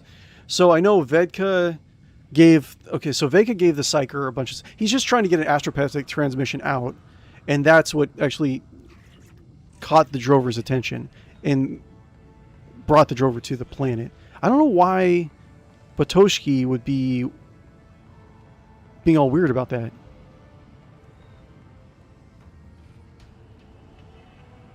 Okay, so she's saying don't. I don't think Captain Guppo and myself, I don't really get it, why she's weirded out about it. But I'll say, I shall have my people transported to the flagship. I wish to examine it. The colonel shrugs his shoulders. As you wish. It's no longer any concern of mine. As it turns out, the Inquisition was on Zarkov. I discovered their bodies. What new blight is this? Wait, that word sounds familiar. We have songs about the God Emperor's secret servants, but we have never been able to recognize them. But why? They're dead, Batowski cuts her off. What is dead is no longer a threat and can wait. We have more pressing matters. I presume this isn't a ceremonial visit? Batowski looks gravely at you and then nods to himself. This time has come to renew our oath. We are going to swear now, in the presence of the fallen and all of my people, we shall face each other in the trial match. Captain Dunowski nods to you and then turns her to the people gathered around. Lord Captain Guppo Teawhistle, heir to the Siberian and our rightful ruler, has proven himself by slaying the drover. If a seed of doubt still lingers in your hearts, it's time to tear it out by the roots. Watch, okay? We settle this peacefully, let's settle this cleanly, so Gavalski is with the kids.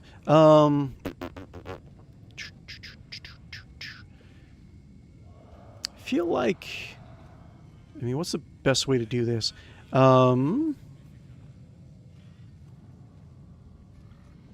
Come now, we can settle this peacefully. We cannot. The regiment's traditions are sacred. Even if they mean nothing to you, they mean everything to me and my people.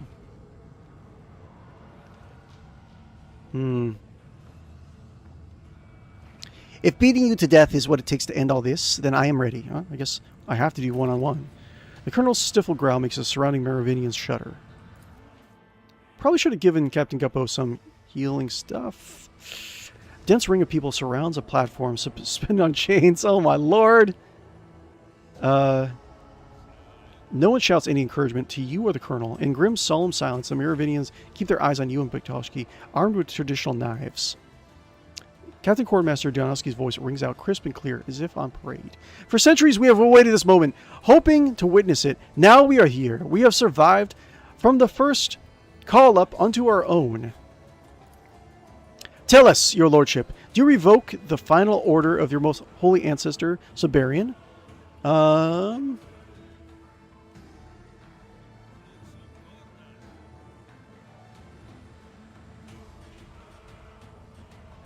Okay. So I need to revoke the final order. Each follow goes to complete. Follow to the Cronus command completed there. Ooh.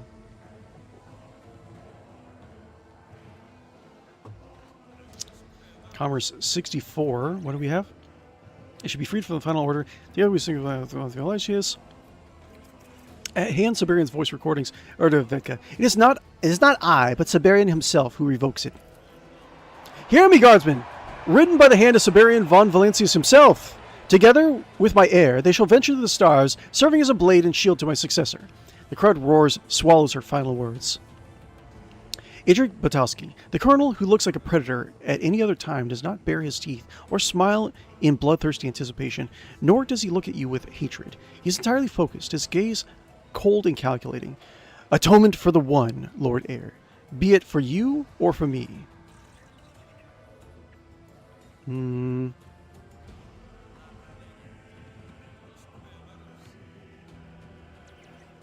Why do fights, Idrik?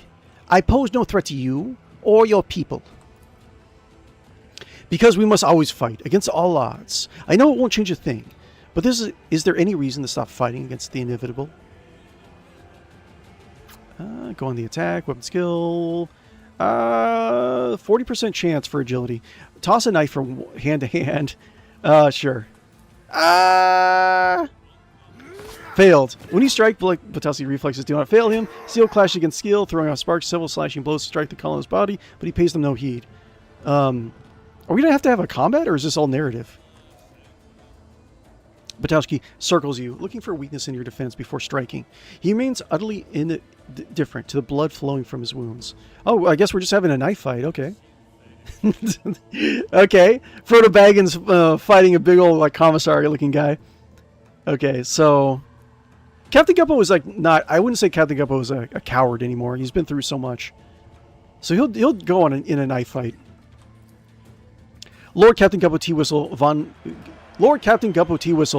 who descended from the stars, stands before us now, fighting for the right to command the 32nd Morav Regiment. Vetka's voice rings out over the crowd. Tell us, your lordship, what use have you for us? Persuasion 74%, yeah. Together we shall go to the stars and defy the terrors of space for the glory of the dynasty. Succeeded. Hear me! We are part of the Teawhistle dynasty. No longer are we nameless guardsmen. We are a shield of the rogue trader Guppo now. Idrik Batowski. Your eyes catch a glint of Batowski's knife coated in something greenish. Okay. Not playing fair, my friend. The colonel has used the moment you spent answering Donowski to coat his knife in poison.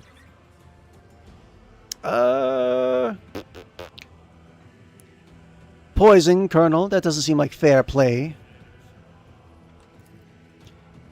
The poison isn't meant to kill you, only weaken you slightly. I'll finish you off myself. Oh my god! I don't have anything! 10% dodge? Oh my god, am I going to get so lucky?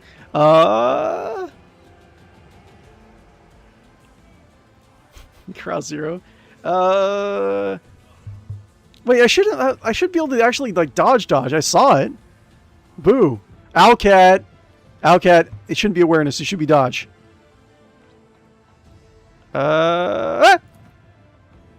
Failed. Fuck.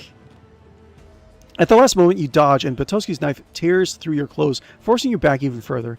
Instinctively, you pour more of your strength into a next attack as you strain to reach your opponent. Your counterattack hits Batoshi square in the chest. Any other man would have howled in pain, but the old soldier only lets out a raspy snarl, ignoring the bloody froth on his lips. We will go to the stars! But what will you give us there, beyond this world, Lord Captain Guppo Teawhistle of the Teawhistle Dynasty? Oh, look at the chances, man! Fuck.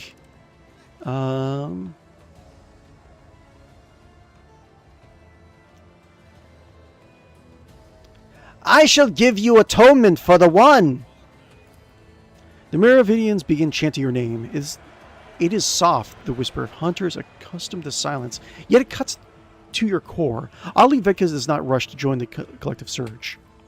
Isrog spits blood and snarls. Now you understand why he resisted the drover's screams with such ease. The howl of the beast in his mind is far louder. With a roar, he lunges at you, locking you in a crushing embrace. Ah! Picks up Captain Guppo and just like chucks him. The knife, with a roar, he lunges at you, locking in a crushing embrace. The knife slips from your hand, clattering against the floor. Ah! Staring into Bakoshi's eyes. It's over, Colonel. I've already won. Release me this instant. Succeeded. Okay. His green eyes widen. Feral rage gives way to another, deeper feeling. He releases his iron grip and takes a step back. The colonel's strength fails him, and he drops heavily to his knee. Whatever force drives him, it still keeps the old beast from falling, but he has no strength left to continue the fight. And he rises.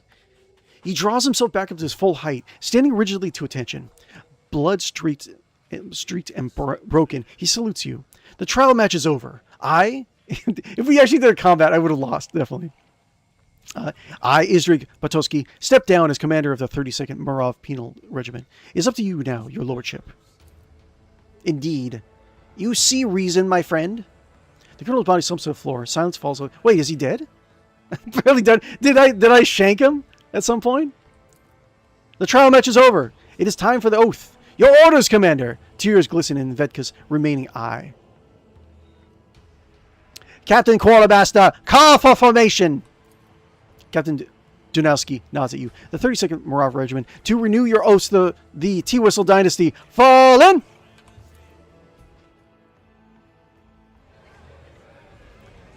Yes, of course. Only the short kings will succeed, and my dynasty. I am a warrior in defense of his domain. I am the sword, shield, and hammer of the Imperium. My transgressions shall be atoned in his service.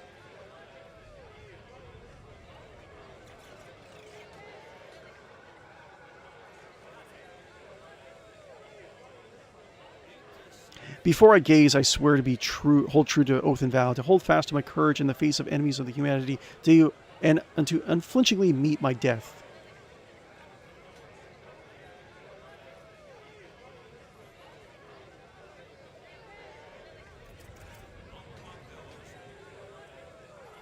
And until Holy Terra calls me home, Lord Captain Guppo Teawhistle shall be his voice, until the God Emperor speaks otherwise through the mouth of the Adeptus Minisorum.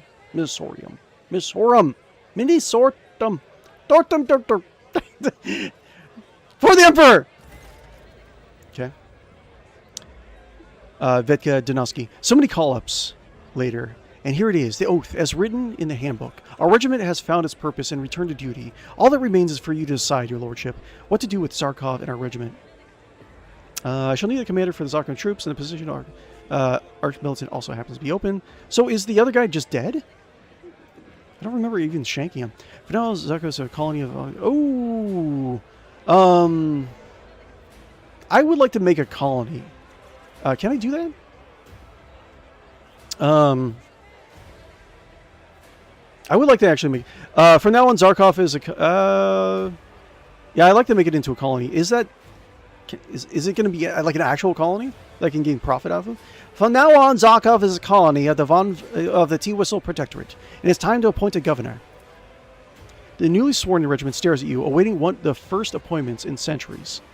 I'm going to make a colonel governor, the captain quartermaster. Choose someone who does not wish to leave Zarkov. It's a person that would take care of their home better than anyone else, I'm sure. Should appoint a representative from among those who yearn to return the Emperor's embrace. She's the quartermaster. Wait. Who make it back to Captain Quartermaster? Wait, what? I'm a little confused. I'm sorry. Okay, so Governor, who can make a better Colonel Governor than the Captain Quartermaster? Isn't that her? I think that's her. Choose someone who did not wish to did not wish to leave Zarkov. This is a person who would take care of their home better than anyone else, I'm sure. I shall appoint a representative from among those who yearn to return the Emperor's embrace. I guess Captain Quartermaster. As you command, your lordship. Genasia's chin trembles slightly, but she seems to be holding herself together. I shall need a commander for the Zarkovian troops, and the position of Arch Militant also happens to be open. The newly sworn in regiment stares at you, awaiting one of the first appointments in centuries. Then again, I don't think I'm quite willing to grant this position to anyone from Zarkov. Okay. Then again, I don't know what I'm talking about, but I don't think I'm willing to grant this position to anyone from Zarkov. My enforcers are dependable. The same... What? Why am I saying... Why this is the only option? I'm very confused. I'm super confused. I don't... Why am I... That's the only option I have. Wait, I'm so confused. Why am I insulting them? Painful look for Donsky. She lost, staring at nothing with an unfocused gaze. I don't know what I did. What did I do? Wait, so... Did I make a mistake? Should I load it? I guess, wait. I feel like I made a mistake. Let me just load it really quick. Let's do that again. That's fine. So...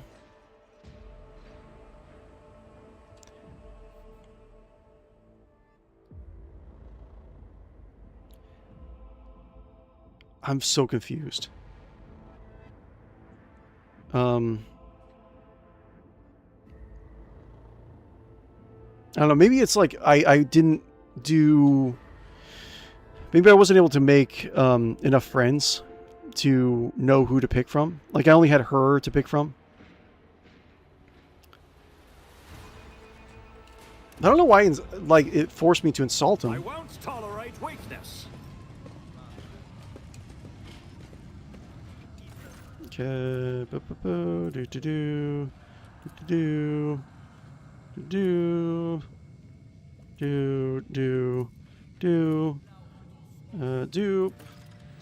Doop.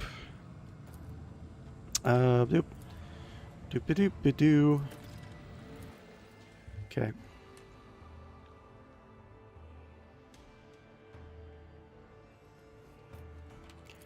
Ba-ba-ba, ba-ba-ba-ba. Ba-ba-ba.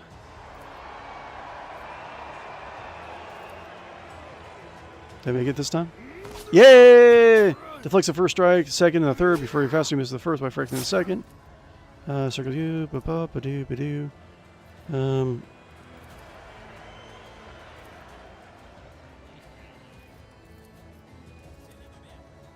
Okay. Ba-ba-ba-ba. We did that.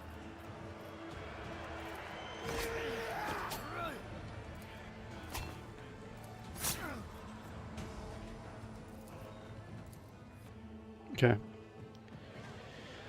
I'm so confused. Okay, so first position was for governor, right?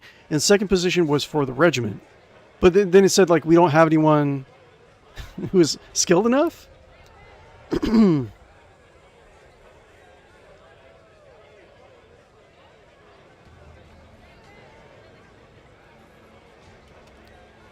skip. Can I save? No. Yes, colony. Captain Quartermaster. Choose someone who does not wish to leave Zarkov. I'm so confused. Okay, I feel like this is the choice there where I'm kind of getting hung up on. So she's the captain quartermaster, right? So, so the governor can be her, or it can be choose someone who does not wish to leave Zarkov. Someone who would take care of their home better than anyone else. And then I shall appoint a representative from among those who yearn to return to the Imperium's embrace. Yeah, just say someone who does not wish to leave Zarkov. It will be done. I shall need a commander for the Zarkovian troops, and the position of Art Militant also happens to be open. Yeah, okay. Okay, then we can just give her... Well then, Donosky, are you ready to go to the stars? I cannot, your lordship. Forgive me. Wait. I cannot, your lordship. Forgive me, I was wrong. You helped me see that I have no place in the world beyond the stars. Then I have to... Okay, fine. I'll make her into the governor then. That is kind of a... that's an annoying response. Okay. I don't want to insult them. I like them. Annoying. You all a bitch. You're worthless. I'm sorry I even crash landed here.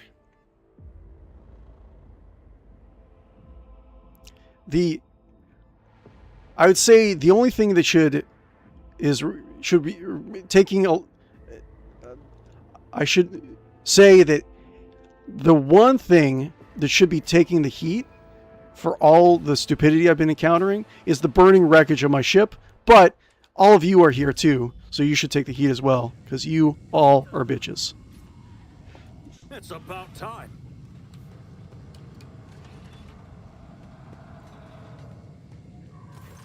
Okay, let's do this again. Drover's dead. Discovered a corpse. Take the corpse back. Inquisition. Ceremony visits. Settle this peacefully. Beat you down.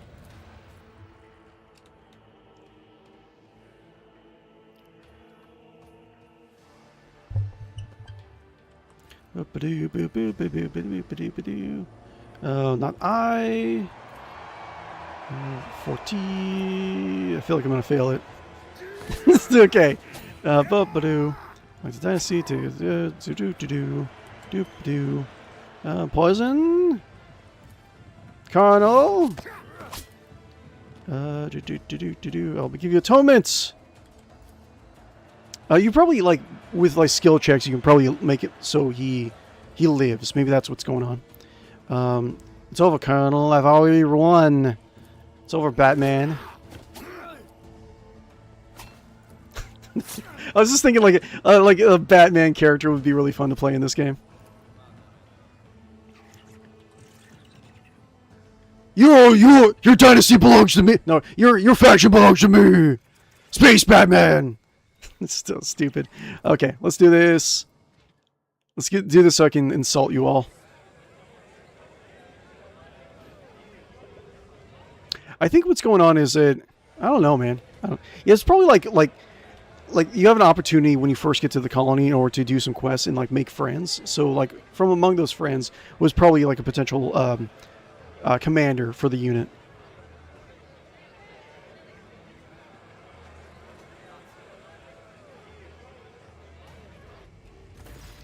Commander for Zocanian troops. Yeah.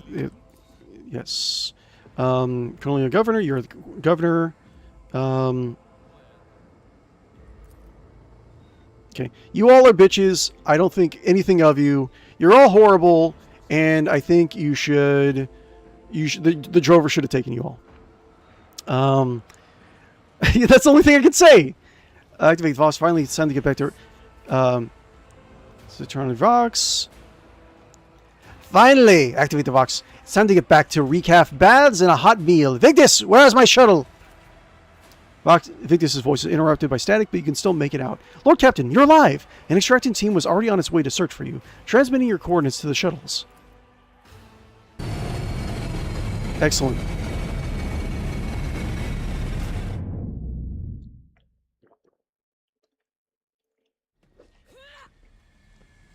Okay. Now what? I didn't want to insult her. Memory of encouragement, repair, Vesper, cage-born woman. Vedka. Vedka! Stand in my way. Where's Vedka? Vedka. Hi, Vedka. Captain Donofsky salutes. The light that once shone in her surviving eye has dimmed, and the solemn weight of responsibility has settled on her features. As I approached the camp, I heard a song. Oh, we already know that. Okay, cool. Cool. I don't think I can do anything else. Let's just get out of here. Loots. I don't think I can go there. Let's just go.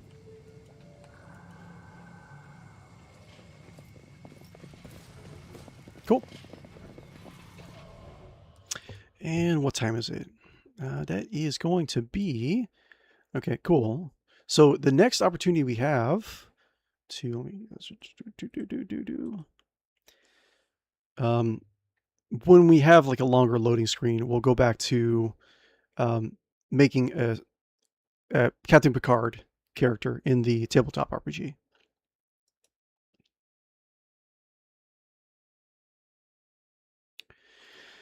Oh, whoa. I think my schedule might be a little bit different next week, streaming schedule-wise. I going to be doing some stuff with Winter, so I might not be doing Wednesdays, or Wednesday, I should say. Either Wednesday or Thursday. So we'll I'll keep you guys updated on what's going on. Whoa! 96, 97, 98. The last two percentages. Get up there. 100%. Yeah. There we go. Okay, so we have to...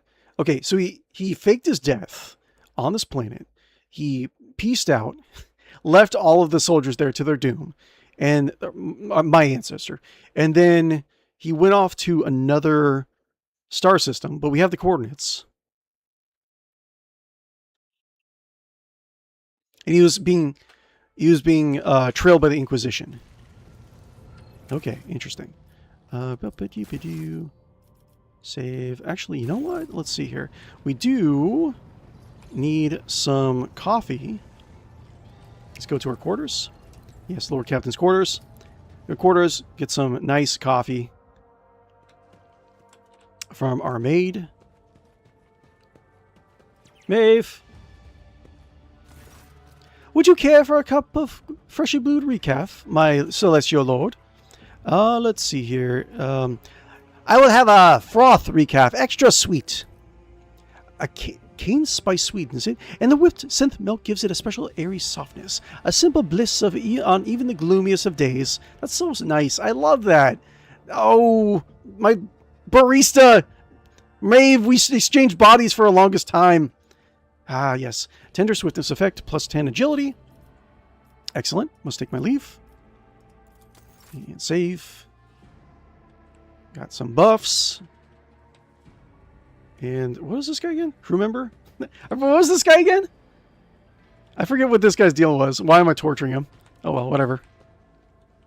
I'm sure it's something I'm sure I had, it was in my right to do it. When you approach, Barnabas sends out a piercing screech. Barnabas probably has like a weird, like kind of like half brain damage like sound to it. He's like, Barnabas sends out a piercing screech and drops something at your feet. As you reach down, you realize the bird has brought you a gift. Oh, blinding grenade. Good boy, Barnabas.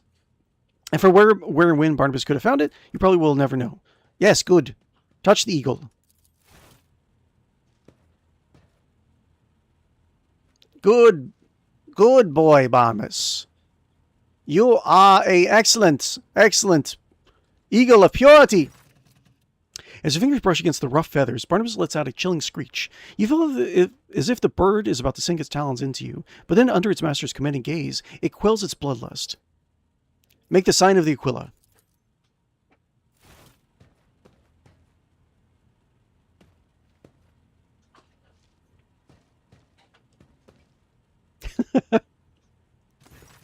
Barnabas lets out a piercing cry, wings outstretched. It seems the eagle understands the meaning of the sacred gesture perfectly and has decided to bless you in return. Thank you, Barnabas. Don't think I got any. I need to actually get this, like, the stream rewards. I don't know. I need to tune into my own. Like, there's Twitch unlock rewards you can actually do. Uh-oh. Did it freeze up? Barnabas, help! I think it freezed up. Okay, cool. Ah, yes. What an amazing bath. Help, that's too deep! Ah, yes. Soaking my privates.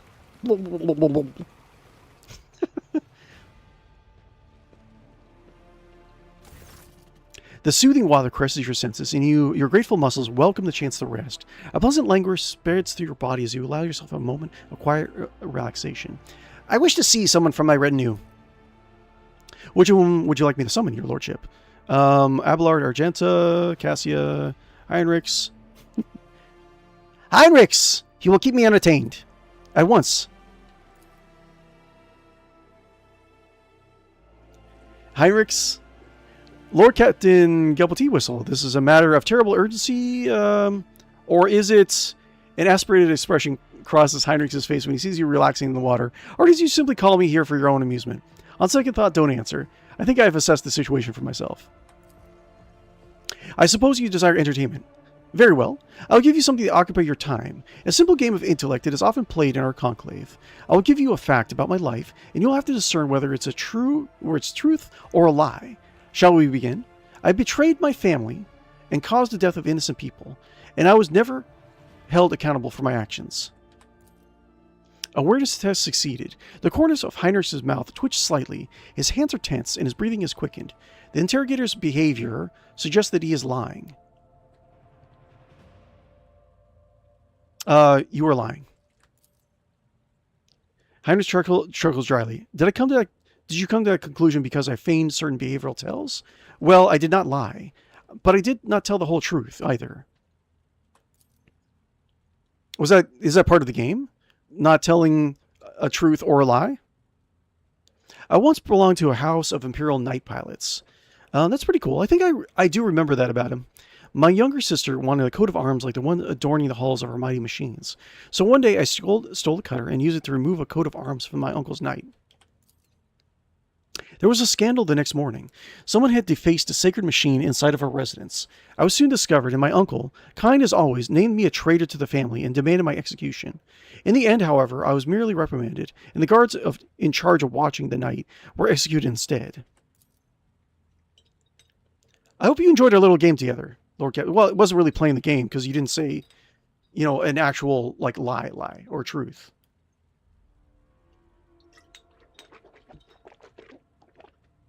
He just gave me a half-truth. Ah. I finished washing the dynasty's most sacred globes. Excellent. Ah, I smell nice. I smell like lilacs. And sage. And Old Spice. Cool. Boop. Excellent. My armor is contempt. My armor is contempt. Truth begets hatred. Okay, sure. Do. Alrighty-roo. Okay, so we can get back to finding the coordinates, right?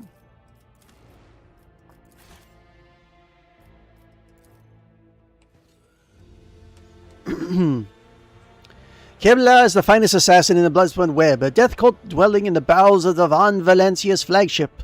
For early age, he was trained in the sacred arts of assassination and the methods of stealing one's body and spirit that go along with it. It would seem that her soul has grown cold as a blade that brings nothing but death. Or has it? Yes! Okay, cool. We got a colony. Excellent. We got a new colony. Amazing. Okay, amazing. I love it. What's this? Not explored. Okay, interesting. First off, Interesting. Wait, is this all we can do? Xenobiologist Chapel. The genitors of the explorator fleets request permission to study Zarkov's xenoflora. By granting the genitor resources and lands to erect chapels of the xenobiologists, the rogue trader shall master the secrets buried beneath their vaults. Okay, we get reputation with the explorators.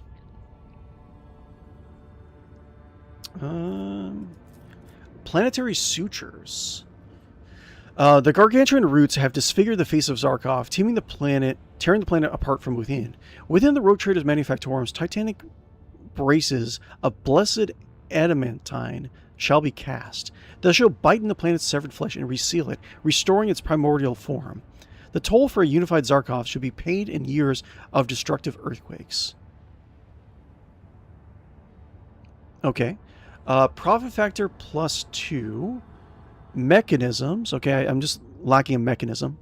Okay. Where can I get mechanisms? Profit factor +2. Efficiency. Complacency. And then I get the Lord Captain's Void Ship gains a multi-component alloys feature. Okay. Multi-component alloys. The plating on the Void Ship's starboard and port is increased by 2. Okay, so the armor. Interesting. Crucible of Zarkov. Interesting. Void ships shall fill their holds with the dregs of the Protectorate and offload them upon Zarkov. Okay. And this crucible of the human spirit, the weak shall burn, and the strongest shall be purified and tempered, joining the rogue trader's elite forces. So I'm missing people. Interesting. I can get people from other colonies if I really want to. I can get security, efficiency, and I get survival of the fittest. Damage over time effects inflicted by this character deal more damage. I'm not really doing that. Okay, so I just need to find a mechanism. Okay. Interesting. Zarkov. You command the search for Xeno ruins located in the coordinates of the Vox scribes found near the sarcophagus, yet the augurs fail to penetrate the tangle of colossal roots. If the coordinates are indeed correct, it can only be confirmed by sending scouts. Okay. The scouts report a lengthy search for a safe passage to the given coordinates. The predatory xenoflora greets the uninvited guests with poison and thorns. Okay, so like there's still like xenoflora that are still around, even though that the drover is dead. The Vox scribes spoke true. Deep beneath, nestled at the base of the roots, lie bizarre xenostructures. Alas, gaining entry has proved impossible. The entrance to the Xeno ruins is entangled in roots so dense that even a Melta charge has failed to breach them. You command the governor of Zarkov to clear the thickets blocking the path to the site where your legendary ancestor perished. All you can do now is wait. Okay. Okay, that's fine. Calling traits. Princess of the Afri Clipper. Named the Princess of Afri. This clipper, gifted by the rogue trader to J. Hadari, fulfills orders from the Von Valencia's directory. Definitely slipping past checks and checkpoints. The effect increases both the owner and influential patron. Okay, cool. Sure. Colonies. Only have one other one, right? Colonies. Cool. Can I do another one? Okay, so anything else? I'm on rank 2. Care for Sloth. Rank 3. So I need like a lot of other stuff. Yeah, like all my reputation is like bad.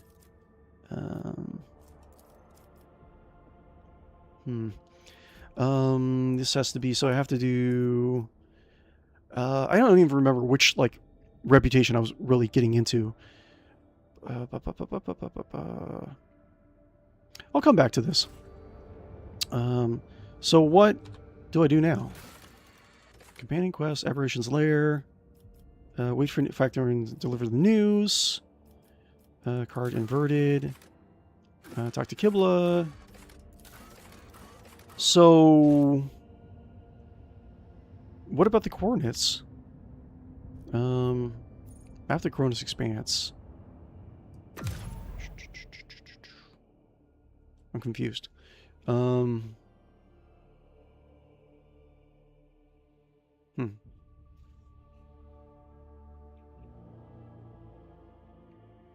Interesting. So it's an Uncharted system. Bring Heinrichs, the Gamma. Dargonis, ready to cover on Dargonis. Save the Eldari survivors. So how do I know what? Back to bridge. So we did get coordinates. I remember that. So maybe we have to talk to an NPC. Kind of filter through those coordinates.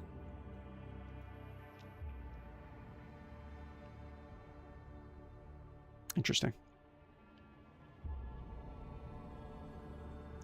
We'll try to find out how to get to the next quest, and then we will move on to our tabletop RPG project.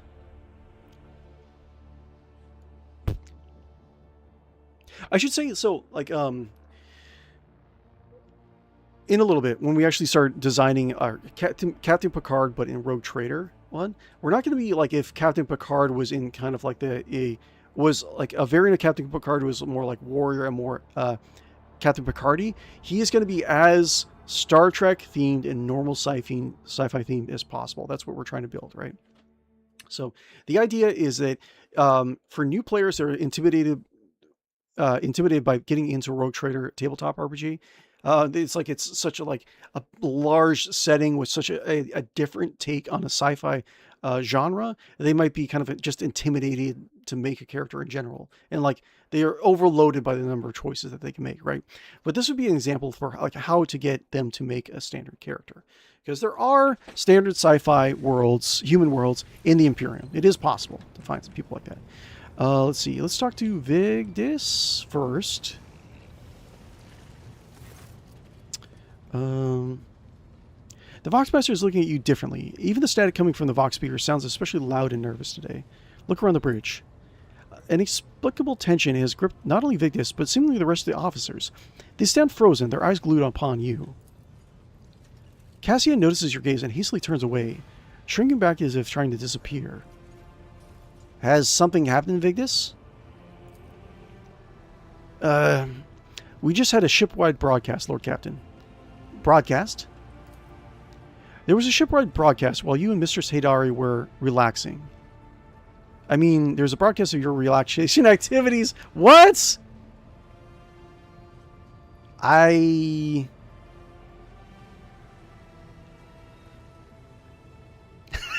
what did you make of the broadcast?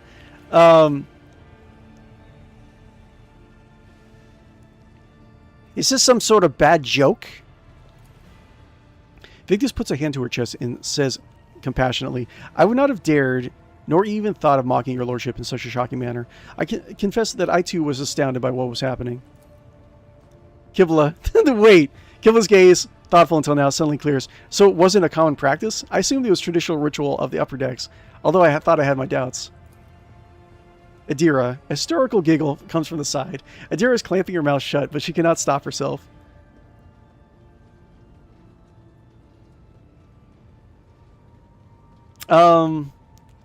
Voxmaster. No, Captain Guppo wouldn't say, like, did you like what you hear? No, he wouldn't say that. Voxmaster, I have a question. Was it sabotage or criminal negligence? It was neither, Lord Captain. The Vox broadcast was initiated from inside your chambers by someone who was present there. I suppose if it wasn't you, it must have been Mrs. Haydari. I am authorized to terminate such a broadcast, except... A treacherous note creeps into Vigdis' voice, resembling a suppressed chuckle, except in cases where they explicitly jeopardize the safety of the vessel and her crew? What? Like, why? I know what he's talking about. And who heard it? Everyone did. The entire vessel. That is not good. With the exception of deck 18S, the Vox relay there had to be out of order at the time. Raver's nonchalant remark causes someone to choke in the poor attempt to suppress a chuckle. I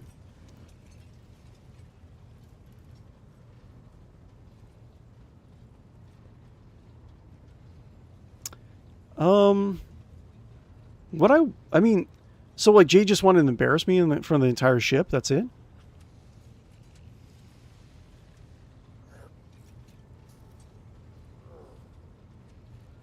I don't know. What would I do? Should I do...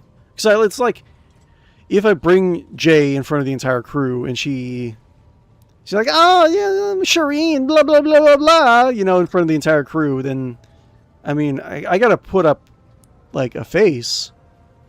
Well, not everyone knows it was Jay. That's the thing. So I won't point it out that Jay was the one who did it.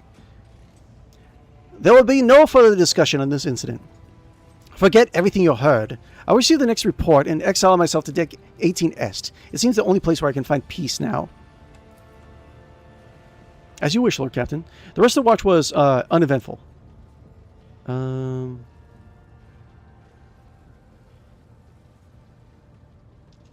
Personal log states the ship's Vox malfunctioning. Can you explain?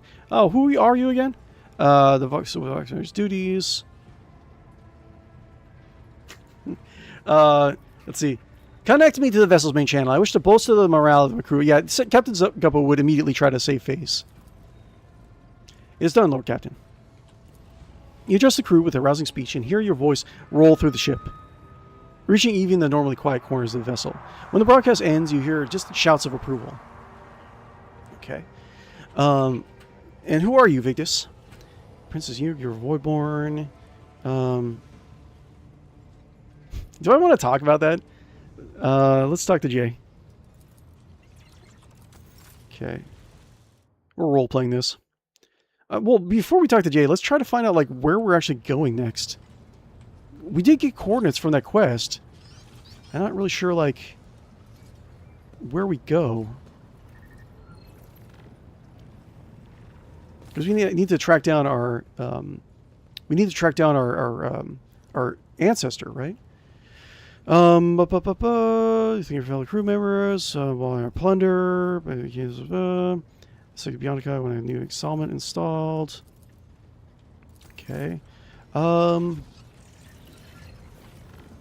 Yeah, I'm very confused, man. I'll probably have to look it up. Anyways, where's Jay? Jay!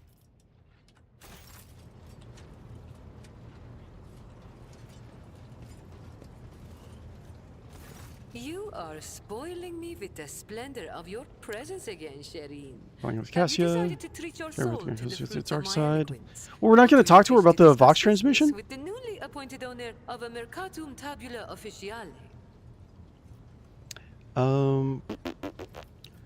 We discuss what's going on between us, and she's got under your skin. Keep using words I don't understand. Get off my ship.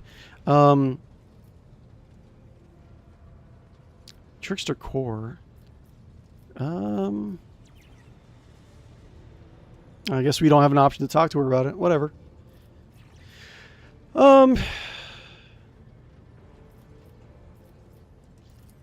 Okay.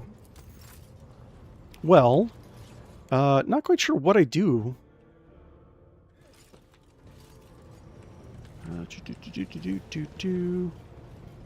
So, I have to deliver the news. So I just have to do. If you count the clear the thickest block of the pin, it's about the religion area sensor. We got coordinates, didn't we? I'm so confused. Maybe we talk to Heinrichs for the Inquisition. There was like following our ancestor. Serve the Inquisition. Cult of Final Dawn. Alright, working as soon as the fire on board of Urlet. To Gadira. Well, let's actually just... I'll figure this out in my off time. I don't want to, like, do a lot of dead air while I'm waiting for you. Or I don't want to give you guys a lot of dead air when I'm trying to figure out what to do next or what. I think it's probably like you have to wait for the colony. You probably have to wait for the colony to breach through... Wait for the High Factorum to deliver the news. After getting the entry is proven... Well, actually, maybe we can just start going... We can start traveling, and maybe that will trigger the next quest. If it doesn't, we can talk a little bit about the 40k pen and paper RPG making a character, and then we can kind of like move on. We'll end the stream. But let's see here. Where is it? Dollar Survivors. I think it was like down here, I want to say. Lay waste. Yeah, it's all the way down here. That's a ways away. We can scout. Kind of would like to actually do this. Let's. These are closer. Let's actually scout. Dangerous, huh? Yeah.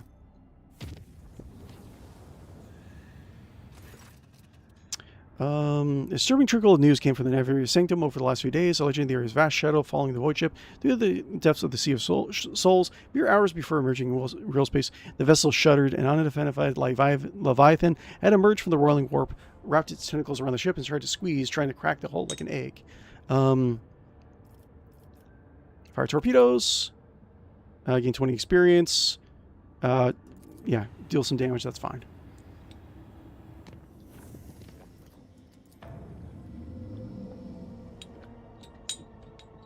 Okay. Get some more insight.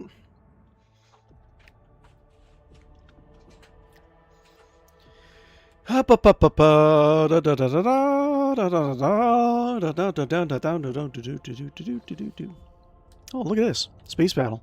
Where are we? Okay. Interesting.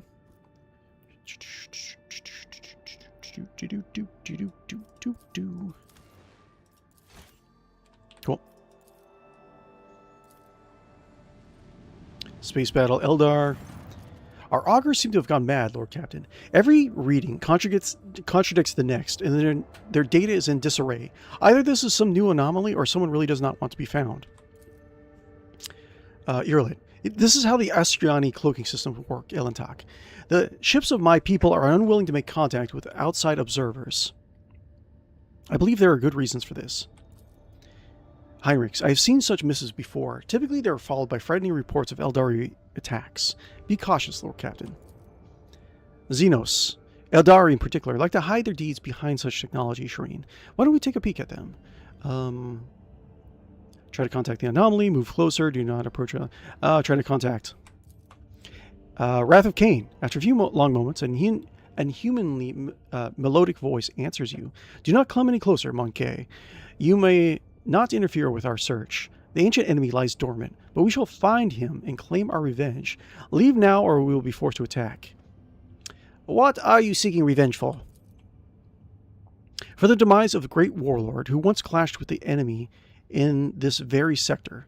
Cain himself designed to guide his hand, bestowing his own sword upon him. Yet even that was not enough. Oh, yeah, this is... we're looking for the same sword. This ancient enemy...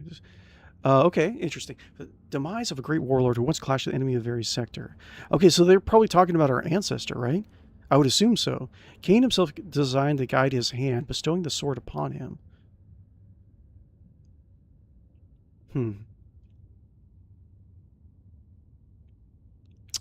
I knew I decided to fight this ancient enemy. How may I help you?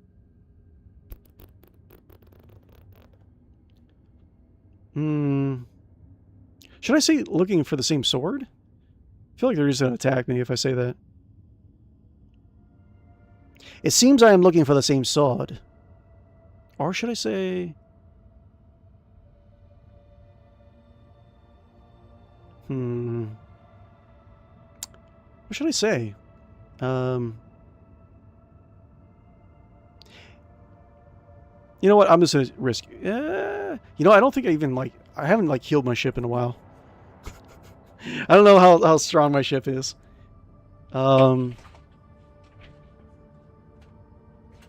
It seems I'm looking for the same sword. I will not let that happen. Xenos vessels appear out of the void like graceful ghosts, immediately attacking you. Okay, yeah, I thought so. I know I took 5 damage from that last encounter. I think there was more damage from before that I haven't healed yet.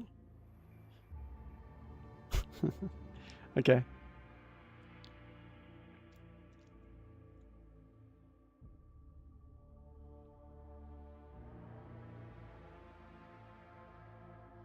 I should have just, I should have just asked him. I should have been more diplomatic. That's fine. Oh, there's a lot of guys. Oh my guy's like really broken. I don't think I can win this. Ah!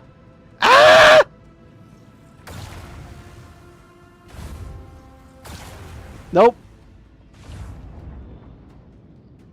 Yeah, I probably have to hold up. Hold up. Let's load.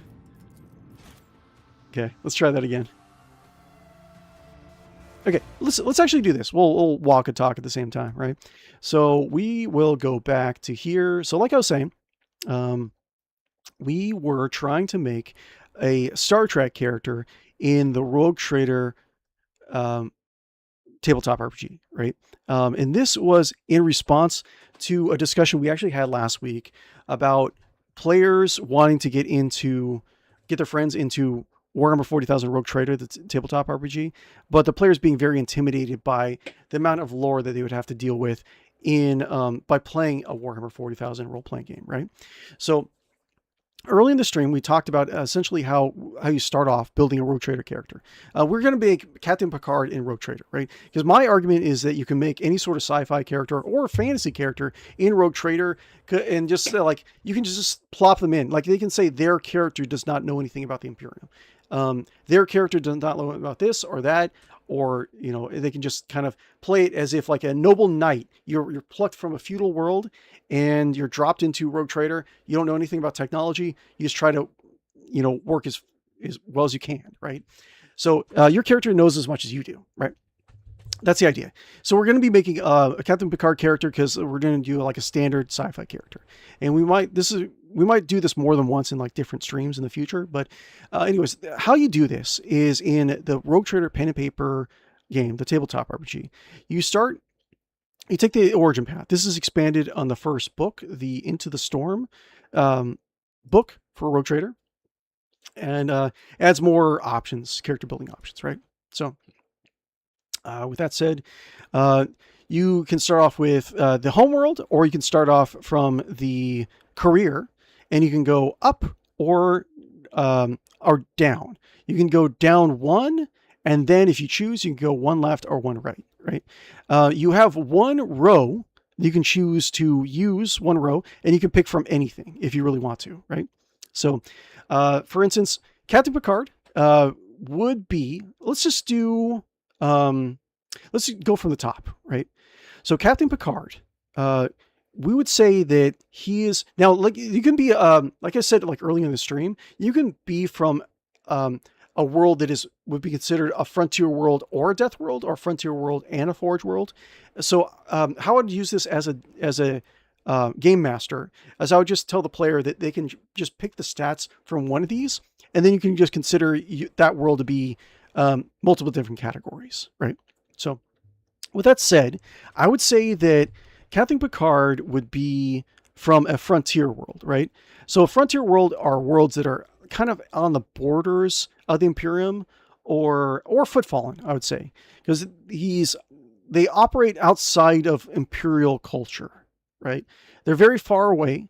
He has all his morals and his beliefs go towards maybe old Earth. Maybe the planet that Captain Picard is from in this particular setting, or Captain Picard's character, right, is from like a very Earth-like planet. Maybe it's like they believe that their planet is Earth, right? And they're just like the Imperium is like a far-off faction. They are part of the Imperium, and every so often they come and collect taxes, and it just is what it is. But they're fairly peaceful. They're exploring. They explore the galaxy, and they're just extremely lucky. They have not been encountered like a very hostile xenospecies that they themselves have not been able to deal with. Right. So with that said, Frontier World or Footfallen, that'd be what I would say. So let's go over to Into the Storm, because Into the Storm actually has those new background images, right? So let's say Frontier World. Frontier World. I don't know if I'm going to read the entire thing, but I will kind of give you a little bit of I'll just kind of do a briefest rundown of it. So Frontier World, there are numerous Frontier worlds scattered across the borders of the Imperium, particularly within the Calixis Sector and the Coronis Expanse. A Frontier world is more than simply a world or system that sits upon the edge of the map. It is far away from the centers of power, from the protection of the military, and the influences of the ecclesiarchy. Many of these worlds consist of a small number of population centers, and oftentimes their environment is every bit as deadly as a death world. Some of the planets are barely habitable, others are hardly explored. These are tough and tumble places with very few luxuries and very few defenses. Because of this, many are left open to the predations of Xenos invaders and pirates. Frontier worlds are often havens for those who are seeking to escape from imperial justice. Due to their unique position on the frontier, it's not unusual for the populace to have extensive dealings with Xenos and half-human species. In fact, some settlements can only get by because of trade that they conduct with outsiders, right? Frontier world characters. The world you come from is every bit as varied as the people on it. You are as rugged and tough as Grok's hide leather with excellent survival instincts that have been honed through years of harsh, bare-bones existence. So that, like, not all Frontier worlds are alike. Generally, we're picking this planet because it's farther removed from the Imperium, right? So, characteristic modifiers: +5 strength, -5 intelligence. In the tabletop RPG, you're using a percentage system to calculate your rolls, right? So, say if you have like a typical human has an average stat of 25, right? It doesn't sound like a lot, but it's fine. So, and they have like 8 wounds on average, right? A typical like a sword, right? Deals a 1d10 damage plus your strength, right? A dagger, to give you kind of a perspective of like what you're looking at, deals half that, like a 1d5. So you roll a d10, you take half that damage, right?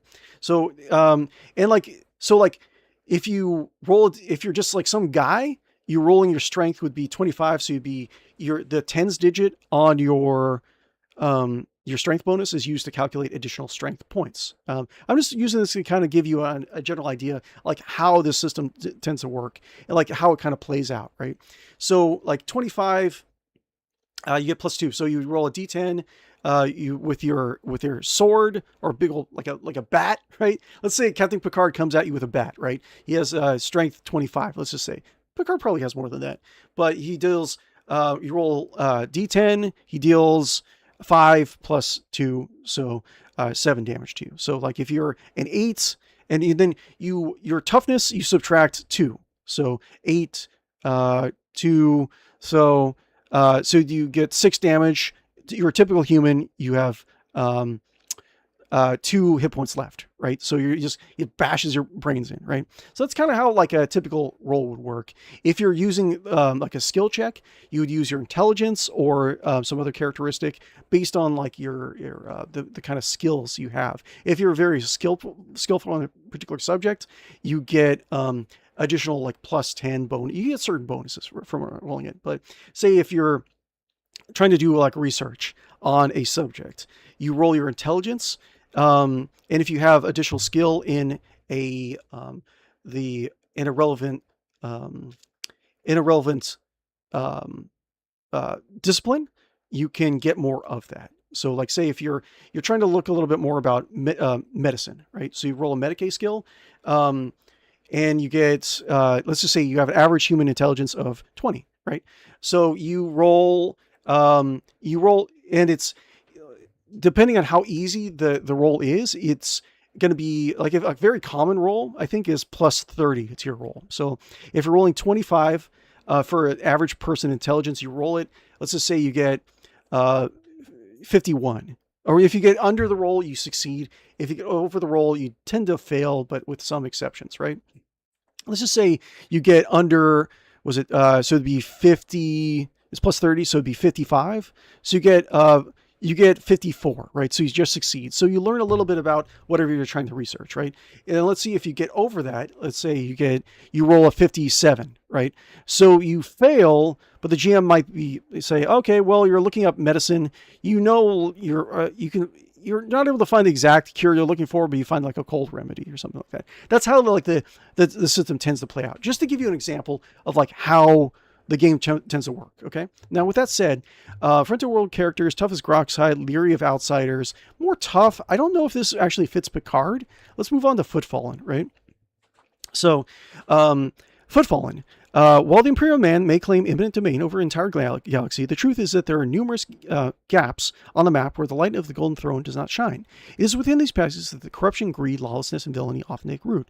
Perfect examples of the Cronus Expanse, a region of unexplored space within the Halo Stars, and the settlement of Footfall. Keep in mind, like the cRPG, like I keep on saying, the cRPG that we were playing, Kronos has been explored for like over 700 years, right? So I'm very curious if there's an actual explanation to why the Kronos Expanse is not an Imperial sector yet. It should have been conquered by now, but I wish I could ask the developers that.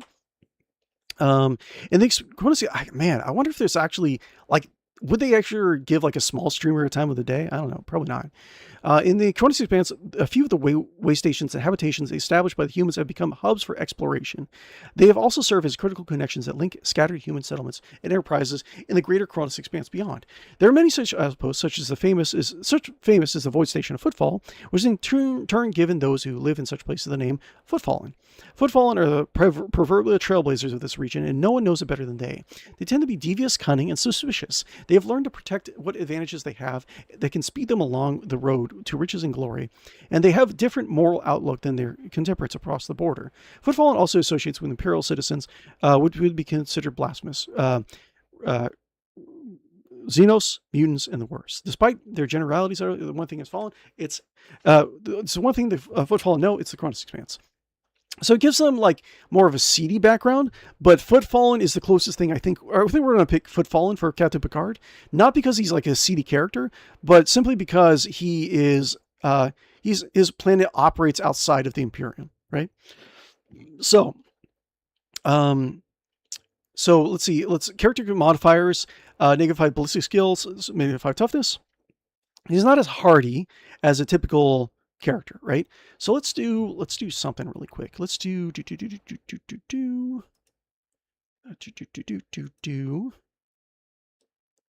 one second. I want to do something really quick. Add a window. Dice roller.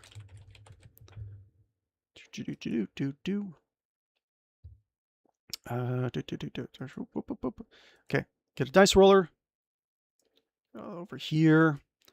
Cool.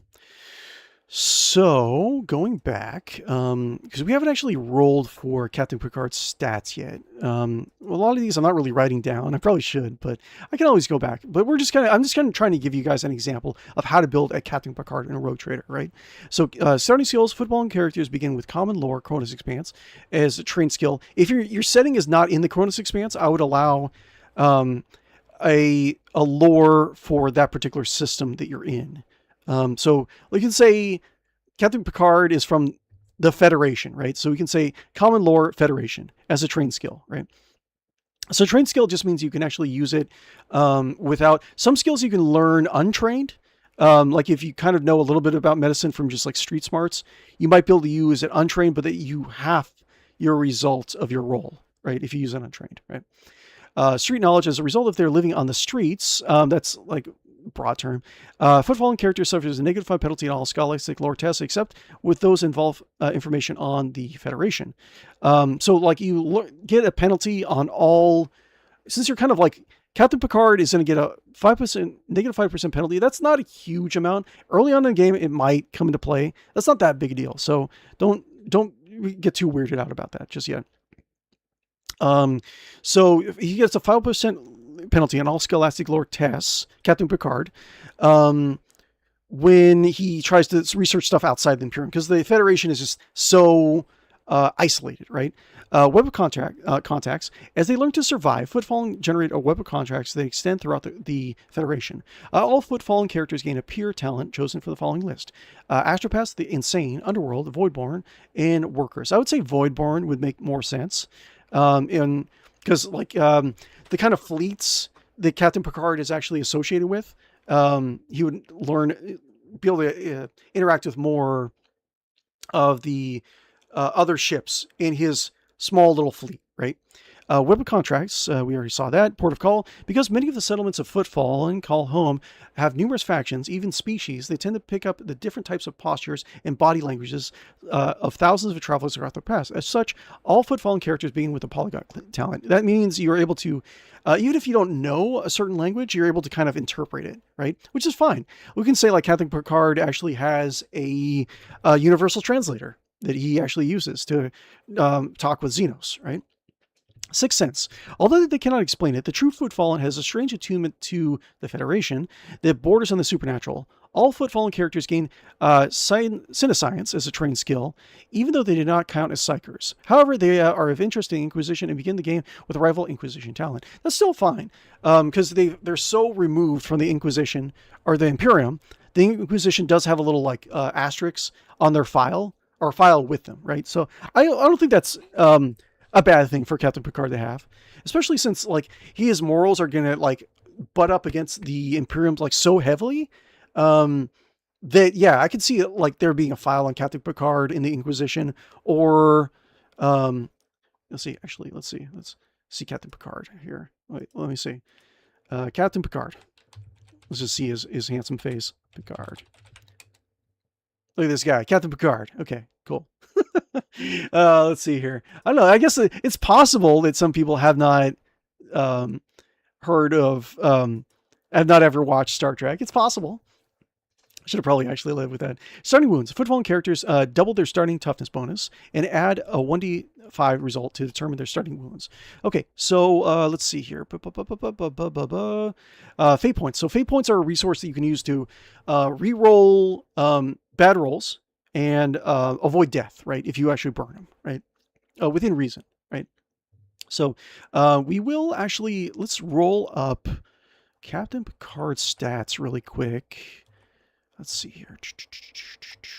I think, let's see here. Generated, origin path. I think I have to, where is the thing? Yeah, okay, generating characteristics. Okay, characteristics are generated on one time. For each roll, add 2d10, add the numbers to the, I'm not writing any of this down, right? Resulting numbers to and add 25, okay? So 2d10, add 25. So we can do boop. So just to give you an example, roll dice. So 2d10.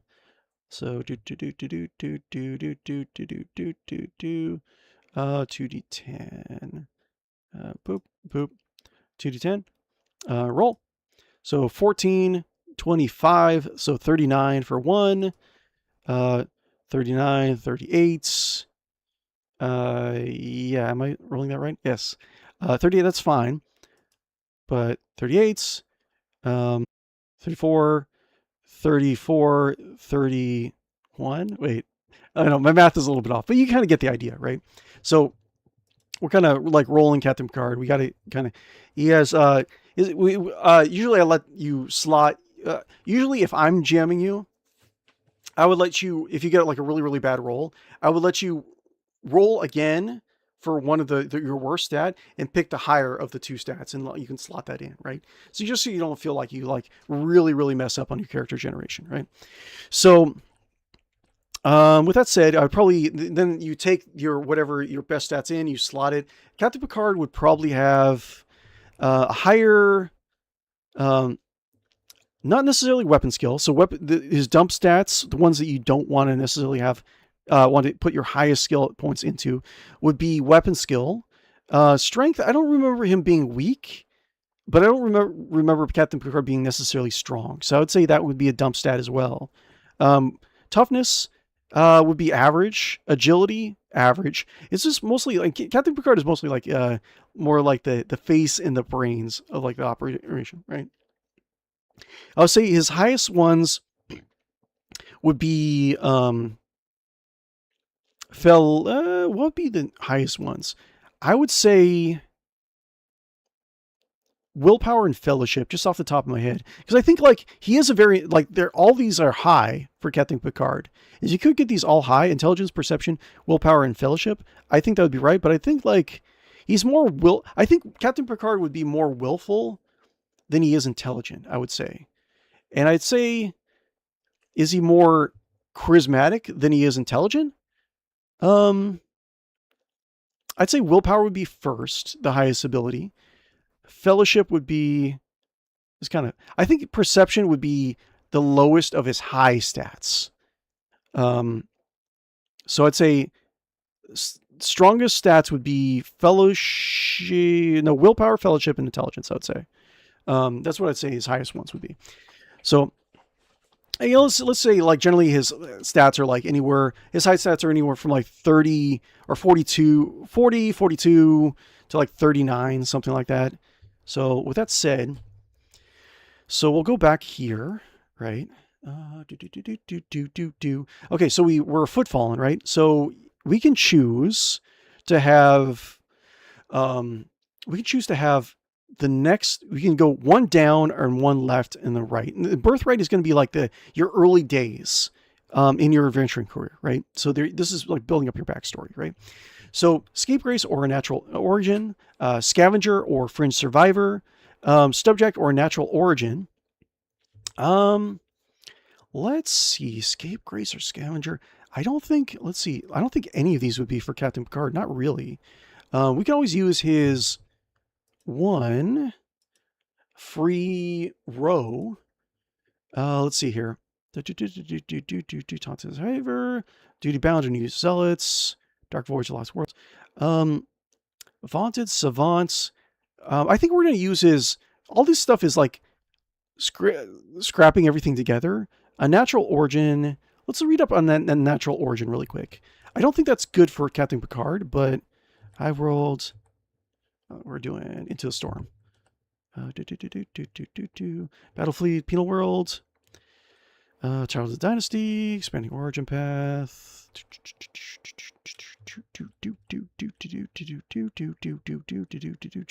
Charles' Dynasty. And then Origin Path, Fringe Survivor. A Natural Origin. So Natural Origin, the contaminated environs, the industry of man leaves the entire world choking on acid fumes. So let's say you're brought up in a mutated area. Your false man is that you're more like you're a clone, or your genetic origin was designed. Okay, here's the thing. Like, you could say that. Okay, let's read about this really quick. Okay, so a natural origin is one of the things you can have. Your backstory was that you're a false man.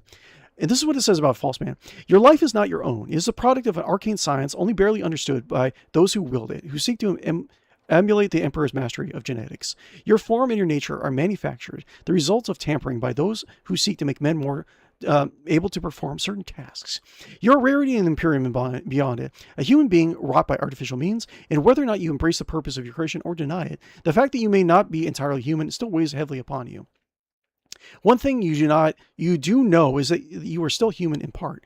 Their science cannot create new life. It can only change what already exists. However, small comfort it may be, even if it provides only solace through hatred, it is something. Okay, so we could use our free purchase, our free row, right, to pick any of these, right? So we can do, instead of unnatural origin, we can do, so if we did unnatural origin from Footfallen, we can do, and I'll explain why I think a natural origin might be the correct way to go. I'll explain that in just a bit, right? So we can go here to a natural origin, or we can do here. And then from this, Lord of the Void, I think, is your middle of your life, kind of your... Oh, no, this Lord of the Void is why you decided to get into space travel in the first place. That's why... so we can do, like... We can cover any of these 4 boxes right here, if we go these 2, right? So Tainted or Hunter, Criminal or Crusade, Renegade or Crusade, Duty Bound or Hunter. So we can actually go here, and then we can go Duty Bound, which I think might be good. So let's go back. I'm thinking False Man. The reason being, so we could say, like, yes, your your origin is that there's a federation in the Imperium. This is for players that don't know anything about 40K, but they know about Star Trek, right? You could say the equivalent of the Federation in 40K is off to some corner of the galaxy on the space. It's like difficult to travel and like warp to. The warp around it is fairly calm, though. And just like based on pure luck, they've not had the horrors that have happened to them that all the other Imperial worlds have had to them, right? So they're very Star Trekky. They interact with Xenos, right? We've already said that they're a footfallen character, right?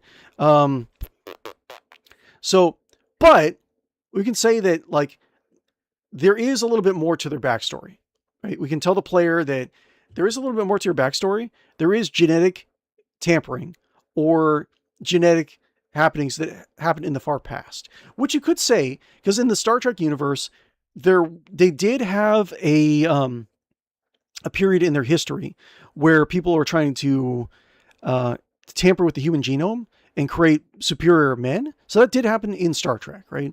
So we could say that that event did happen in the past, and that false man genome did carry over. So our 40K Picard does have the false man gene, right? So his line was tampered with at some point in time. Now it's not necessarily relevant right at the beginning of the game when you start the campaign, but it might come up as the player learns more about Warhammer 40,000 and starts becoming more comfortable with it. Then and it actually has all these connections to the Federation, right? Then you start introducing little, as the game master, you start introducing little secrets that the Federation, right, have, like why they're so peaceful, right? Maybe there's some sort of nefarious background in their past, right? So I would say False Man would be good. It will kind of, and I think the player will probably understand that, right? So you gain the ambidextrous. You gain the XP cost. We'll just kind of ignore that for now because that's a lot of the origin, the extra origin options into the storm. They cost experience for when you're just starting off. Not really relevant right now, but we can kind of come back to that in a different date. But you gain the ambidextrous, autosanguine, and chem guild talents. So I think you just heal a little bit better. Chemgeld, Chemgeld is kind of weird. That's actually you're chemically castrated. It doesn't specifically say that, but it says you have a resistance to. Oh, did the stream go down? Hold up, give me 1 second. Looks like 1 second. I think the stream went down. If it is what it is. Testing 1 2 3. It looks like it's still going.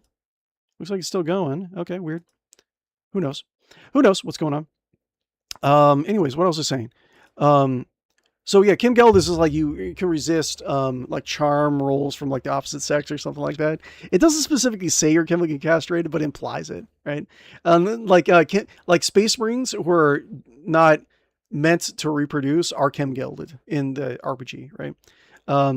Like we can just say that Kim Geld for Captain Picard, like we can say that he can't have kids, whatever. It depends on what the player wants. I would say as the game master, I would just say that Kim Geld is just like, he's just very mentally conditioned to not, like not necessarily be fraternizing with the crew. Additionally, select 2 characteristics. They are both increased by +3. So you get +3 to any 2 characteristics. So say, his intelligence, fellowship, stuff like that. However, select 1 characteristic and reduce it by -3 and gain 2 insanity points or lose 1 fate point permanently. So I would say it depends on what kind of game your game master is playing. So if you're going up against a lot of horrors, I would say take the insanity points if you're a new player. Or if you're helping a new player make this, because fate points are going to be a good resource for players to this RPG who have not played it before. Being able to just re-roll, like if you make a mistake and you can re-roll certain rolls and do it again, I think that would be very welcoming. Okay, so anyways, we got False Man. We're not going to go into the weeds for a lot of this stuff because I don't know if we have enough time for that today. But we did Footfallen, then we get into a natural origin. We'll do this one, right? So now we can move 1 down or one down and then 1 left or right. Or we have a free choice for a free bar, right? Free row. I would say duty bound. That sounds like something Captain Picard would want. So let's go duty bound into the core rulebook, right? So duty bound. Lore of the Void, Renegade Tainted. I think it's Lore of the Void. Duty Bound. Here we go. So this is why our 40K Captain Picard. This is what he how he got into spacefaring in the first place, right? So only the ignorant believe that duty is a prison forced on others by those in power. True duty arises spontaneously from the soul, a call to service and struggle that should be neither shirked nor denied.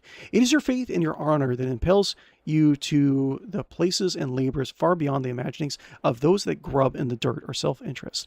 Whether you serve the Aquila, strive to guide and guard the numberless masses of mankind, serve the honor and calling of your blood, you know very well the risks, great trials, and far journeys that lie ahead, and intend to see them through to the last. Okay, so choose one of the following results and apply it to your duty: duty to the throne, duty to humanity, duty to your dynasty. This is more like a flavor test. Captain Picard would be more duty to humanity, since he doesn't know much about the game of the Golden Throne, right?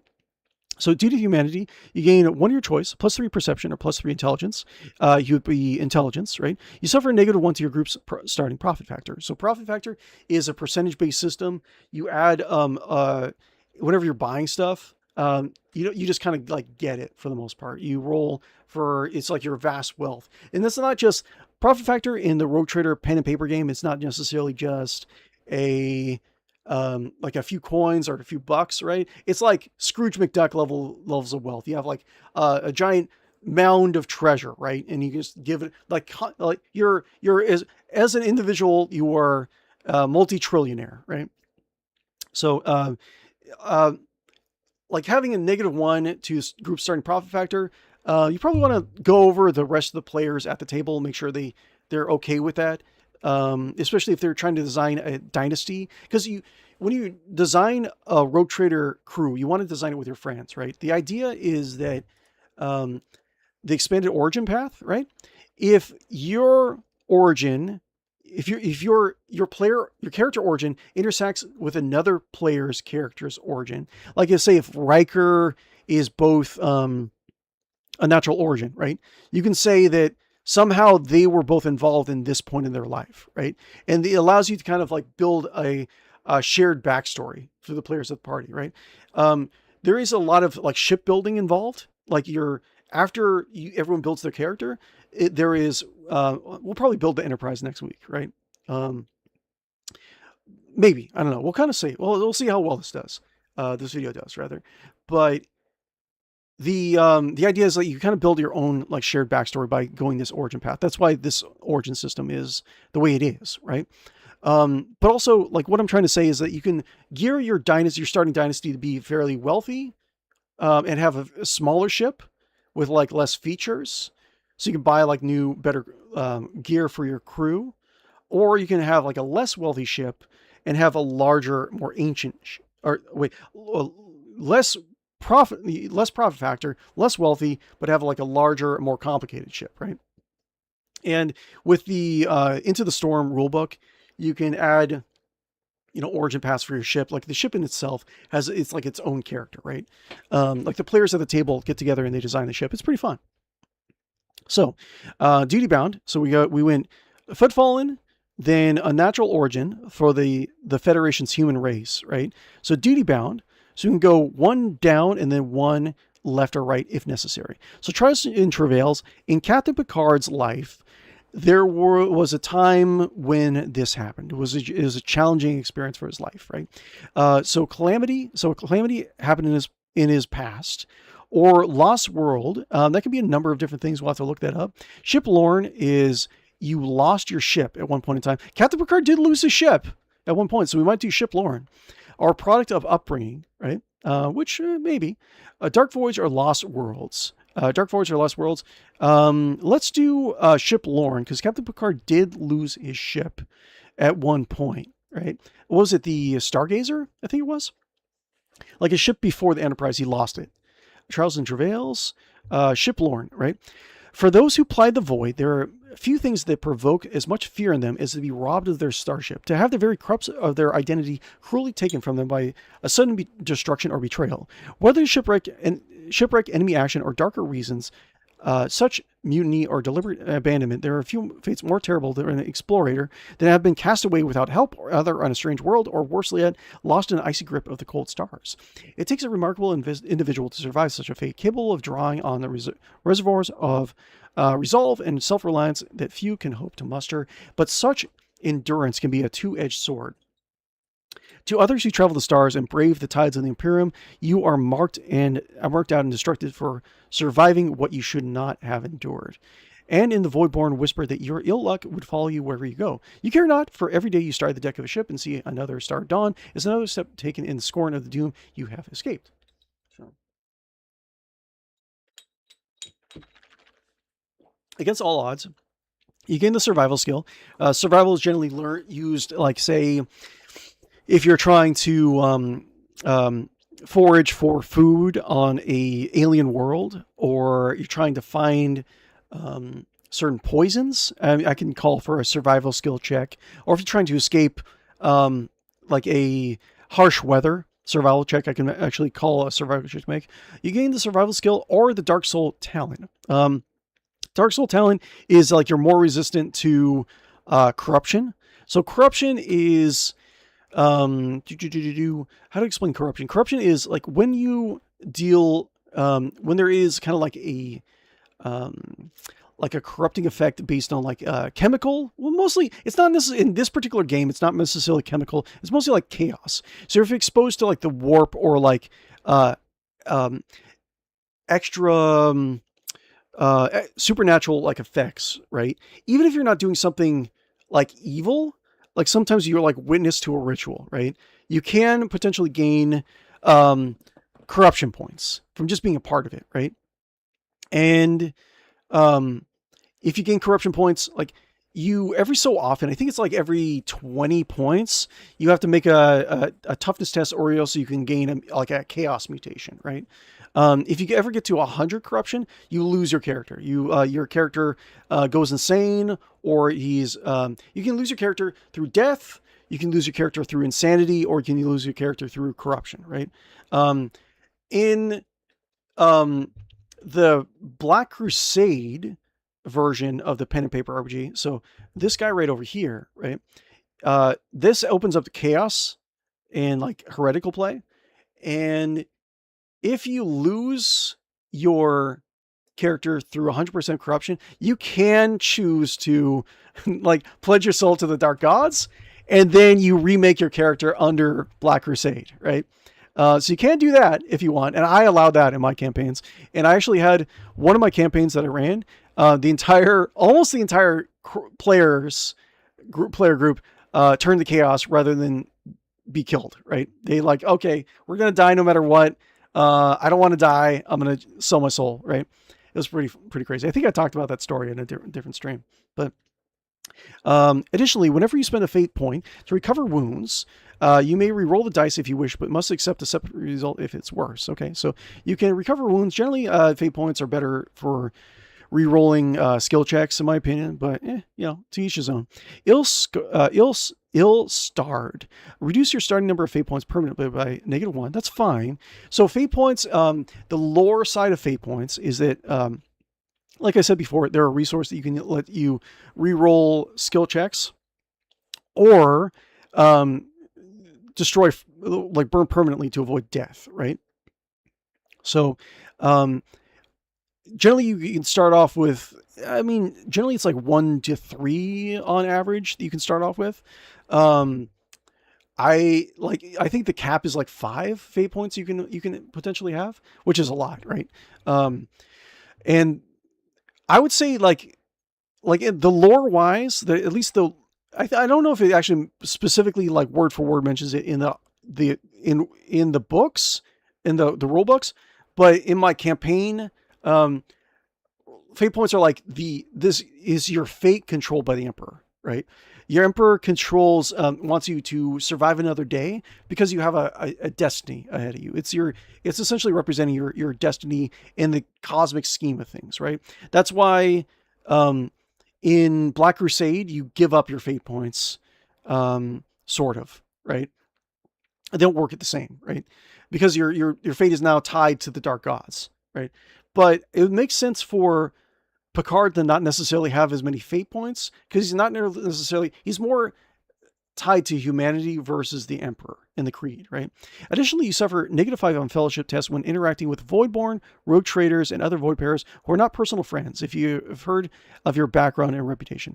I would say, yeah, that's fine. Because I would say, like, Shiplorn, if we wanted to, like, write out the background of what, like, his equivalent of the Stargazer was destroyed, right?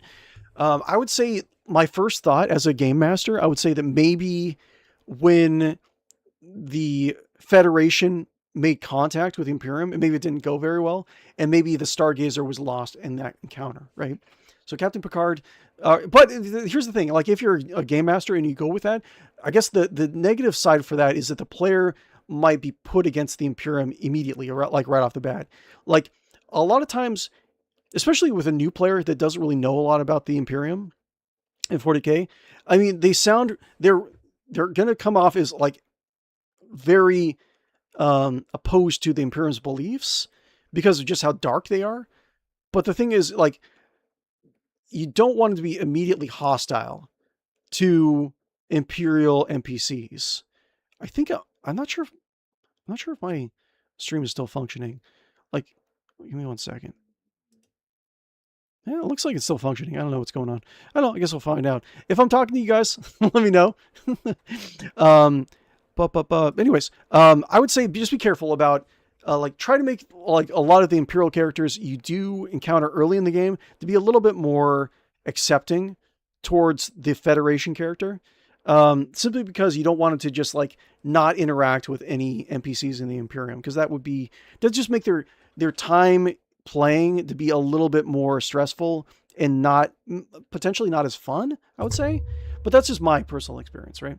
But maybe there's, or maybe it's just like Stargazer, maybe it's just like a Xenos race. Maybe he was dealing with, we can challenge maybe this would be a better one. So or 40K or Rogue Trader Captain Picard, he might not necessarily be a Rogue Trader.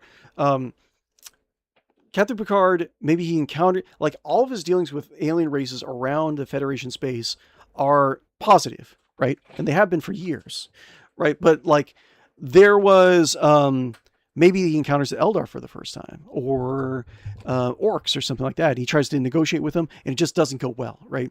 And this is part of, like, a domino effect that kind of challenges the Federation's beliefs, and then the Imperium kind of steps in, right? And they've known about the Imperium. They've tried to stay at arm's length from them and just pay their taxes on time and just explore. But now there's going to be the 40K Enterprise is going to be called into the story to deal with the Imperium and to deal with, like, some nefarious things happening around the galaxy, right? Or at least the sector that they're in, right? So I think that's good. So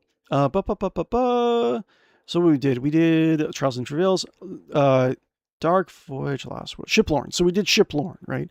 So now we can go down, and we can then go left or right if we want, or pick a free bar, right? I think what I'm going to do is I'm going to save my free bar for the career, because I want to make sure that he is, I think I'm going to go Seneschal for Picard. So Seneschal is kind of like a number puncher, but it does have a little bit of charisma. It does have a lot of intelligence, right? It does have a lot of, like, lore-based stuff, but it also has a lot of, like, stealthy-based stuff. He's kind of like the Seneschal is like the bookkeeper of your team, but he's also like the secret police of your team, right? Seneschal is actually one of my favorite classes in Rogue Trader. So we can go Shiplorn, we can go Renown or Devotion, or Vengeance and Knowledge, or Pride and Knowledge. And we could do, I think Devotion is devotion to, like, the faith, or devotion to, I think the like, mankind. Let's go into that really quick. So I think Devotion, I mean, that's kind of like, I think Captain Picard is more devotion to the ideals of the Federation, right?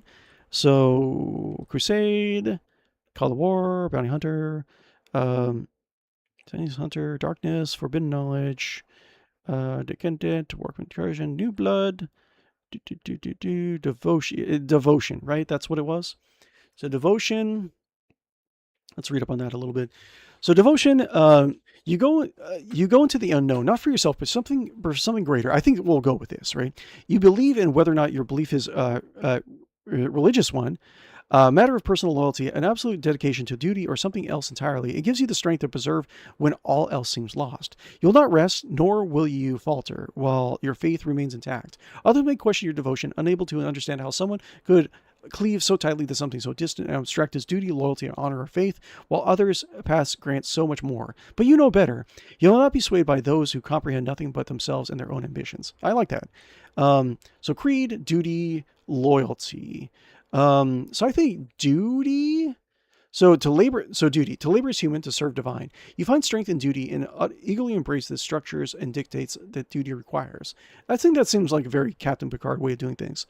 To see obligations fulfilled and assume a role in a vast structure of the Imperium is your greatest desire. So strong is your desire that you will not stop at nothing to see it done, and fear only failure.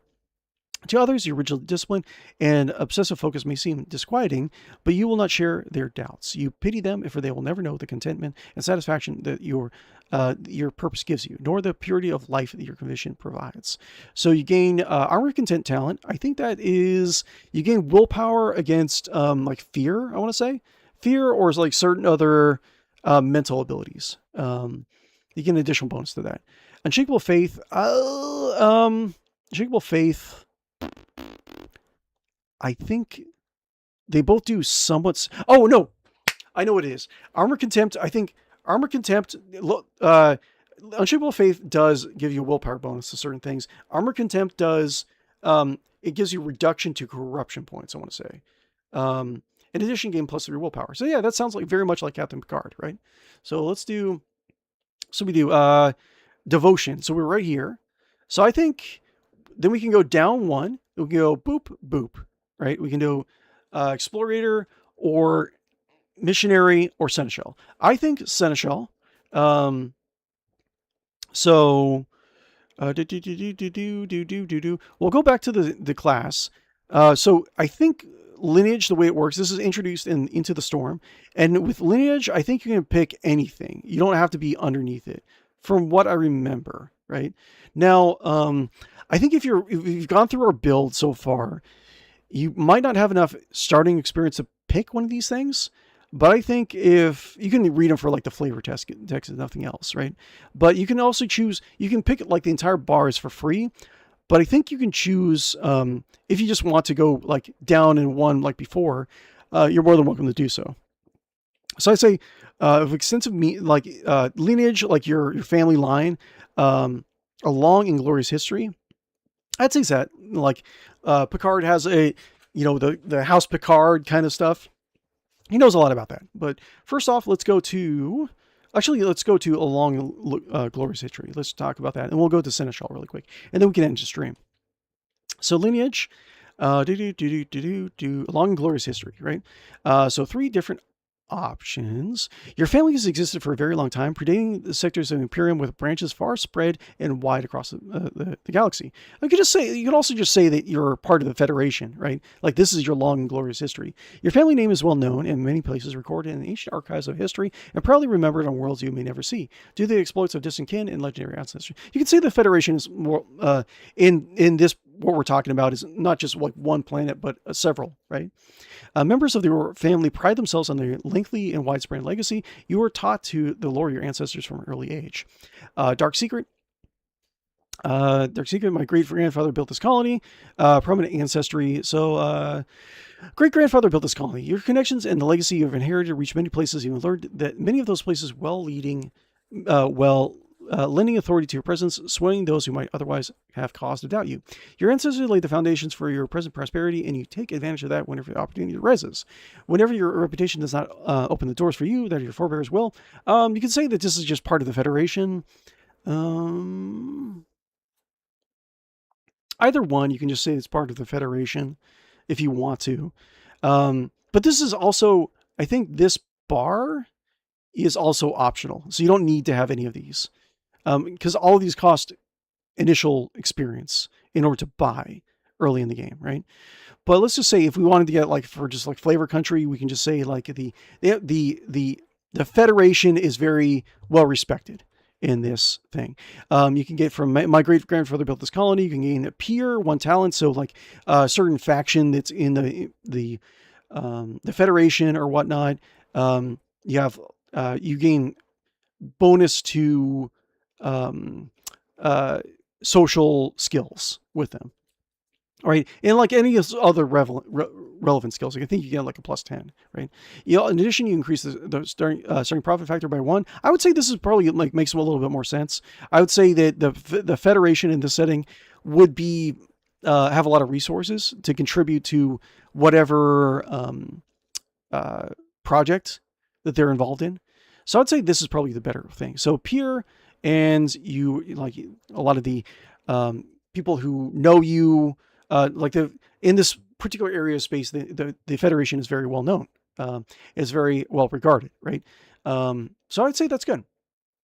So finally, let's go back to the character classes, right? So let's do loading up a little bit. Rogue Trader. We're not doing a Rogue Trader. So here's the thing about Rogue Trader. Normally, some people, like some newbies, they consider the Rogue Trader to be like the Rogue Trader has to be the captain, right? I would argue against that. They should have named this something else, right? I guess flavor-wise, they just have like a captain role. I guess that kind of like fits with the theme of the book itself. Like one person is the captain. That's fine. Oh, this is Sarvis Trask. We were talking about him last week, by the way. Rogue Trader I'm not saying Captain Picard I don't think is a Rogue Trader, because Rogue Trader is mostly just more like melee skills, charisma, where Captain Picard can, if he's a seneschal, he can do a lot more, and he's more based on like the intellectual side, right? So Arch Militant. So Arch Militant is the combat class. Can be geared towards range or melee if they so choose. We have Astropath Transcendent. So Astropath is one of the main psychic characters of the game. They have bonus to resisting possession, stuff like that. They lose their sight because they're astropaths, but they have good, solid... they're not extremely powerful as some other Warhammer 40k RPG psychers, but they are versatile in what they do, if that makes sense. They have a good amount of like knowledge of like the warp and occult stuff. They can cast stuff to crowd control. They're not as likely to use Perils of the Warp and kill the entire party. Not as likely, but some likely. Explorator is the Mechanicus role. So you're like the tech, you're the engineer of the group. We'll get to Seneschal in just a bit. I just want to let you know what's going on. But you have a lot of like engineering skills and like science skills and stuff like that. Missionary, you're the face for the most part. You have a lot of like you have like fire-based abilities. You have a lot of combat stuff. You're very melee centered. They're not as, I don't know what can you say. You're not as, I mean, it's very similar in a lot of ways to the Rogue Trader. A lot of skills kind of overlap, but you're more like religion, intimidation, stuff like that. Navigator, we know Cassia from the cRPG, right? So you can be a navigator. Your power set is very, like, I don't really like how Navigator is one of my favorite classes and is one of my favorite factions in 40k. I think they're very interesting for the fact that like they are essential to the way the Imperium functions, and they have an extreme amount of power. But like if like in a different world, they would be hunted to extinction, right? Because of their severe mutations and their seedy dealings, right? They have such influences that they can kind of like criminal empires. They can have, because like if a Rogue Trader household doesn't operate without navigators, and if they're just kind of, if they're going to insult like the main navigator of a ship, if they're like very if they're very resourceful, that can be very bad. So generally there's like a kind of like a there's a little bit of butting heads, but the navigator is almost like, depending on how you want to operate them, you could do kind of like the real power behind the throne if you really wanted to. I liked one of my favorite characters I ever made for Rogue Trader was kind of a Jafar like plotting vizier type navigator who would, like, I had to buy, it was very expensive because I had to buy a lot of skills that were not part of the typical navigator advances, but I'd be like, trade skills, stuff like that, and like using like influences, not necessarily my psychic powers. They can do, navigators have they have their powers, they have a limited, they don't have as many psychic powers as some other psychic classes, but they have 3 levels of each power, and each level you can get a new one or enhance one better and better. And they have like some like really strange ones, like, and they can be, you can gear them towards like anti-psychers, where they can lock down psychic adversaries and like really kill them really easily. You can have stuff that you can make if you really wanted to, you can make a melee navigator, which is, it's kind of difficult to do. Like, navigators are kind of difficult to play in this game, I would say, just because like they're geared towards like all intellectual stuff, but not like physical stuff, right? But you can do like they can do the I-beam that Cassia has, right? They can do, there's a navigator power that's not in the Rogue Trader cRPG, where you can teleport as a reaction. So like, instead of dodging, you just like blink out of the way. It's pretty cool. But yeah, they have a lot of really cool powers. I just kind of wish that you could get more of those powers, right? So you have to like really know what you're doing if you're playing a navigator. But with that said, so Seneschal, we'll come back to Seneschal in just a bit. But Voidmaster is kind of like it's kind of like Arms Master, but they have a lot of skills in like piloting, and they have a lot of skills in like ship actions, right? So if they're steering like a main ship, if they're using the augers in the ship, they can like they can hold down their own in combat for like range, and they're okay in like melee combat too, but they're more for like firing the ship's broadsides and like piloting a shuttle that goes down to the ship, the planet, right? That's what their deal is. I think that's the last one here. So I should say, so go to Seneschal, right? So Master of Ceremonies, Master of Coin and Commerce, Master of Logistics, Master of Emissaries, Master of Whispers and Spies. So he's also like a spy, right? This is like why Seneschal is one of my favorite characters. The Seneschal is quietly spoken of individual in every Rogue Trader house, who's looked upon with trepidation by many who fear that they have earned his suspicion. The mechanism of trade and house affairs do not run themselves, and is the Seneschal whose hands are upon the gears, ever adjusting, ever careful, ever vigilant. Very few Rogue Traders are as competent as the Seneschal when it comes to the minutiae of commerce, for most are too concerned with the overall fate of their endeavors. Most leave the details of such matters to the Seneschal's control, trusting that the arch-militant is ever watchful in battle. So too is the Seneschal will be attentive to every risk implicit in equally hazardous conflict of trade. The best Seneschal knows every detail of trade that transpires within the area of responsibility, often better than the scribes and factors employed to process astronomical sums involving the running of Rogue Trader House, and those that do not rarely survive long in the post. Most exude a palpable era of menacing competency that very few underlings would dare cross them, and those who would deal with would be the harbor master or tyrant, show them due respect.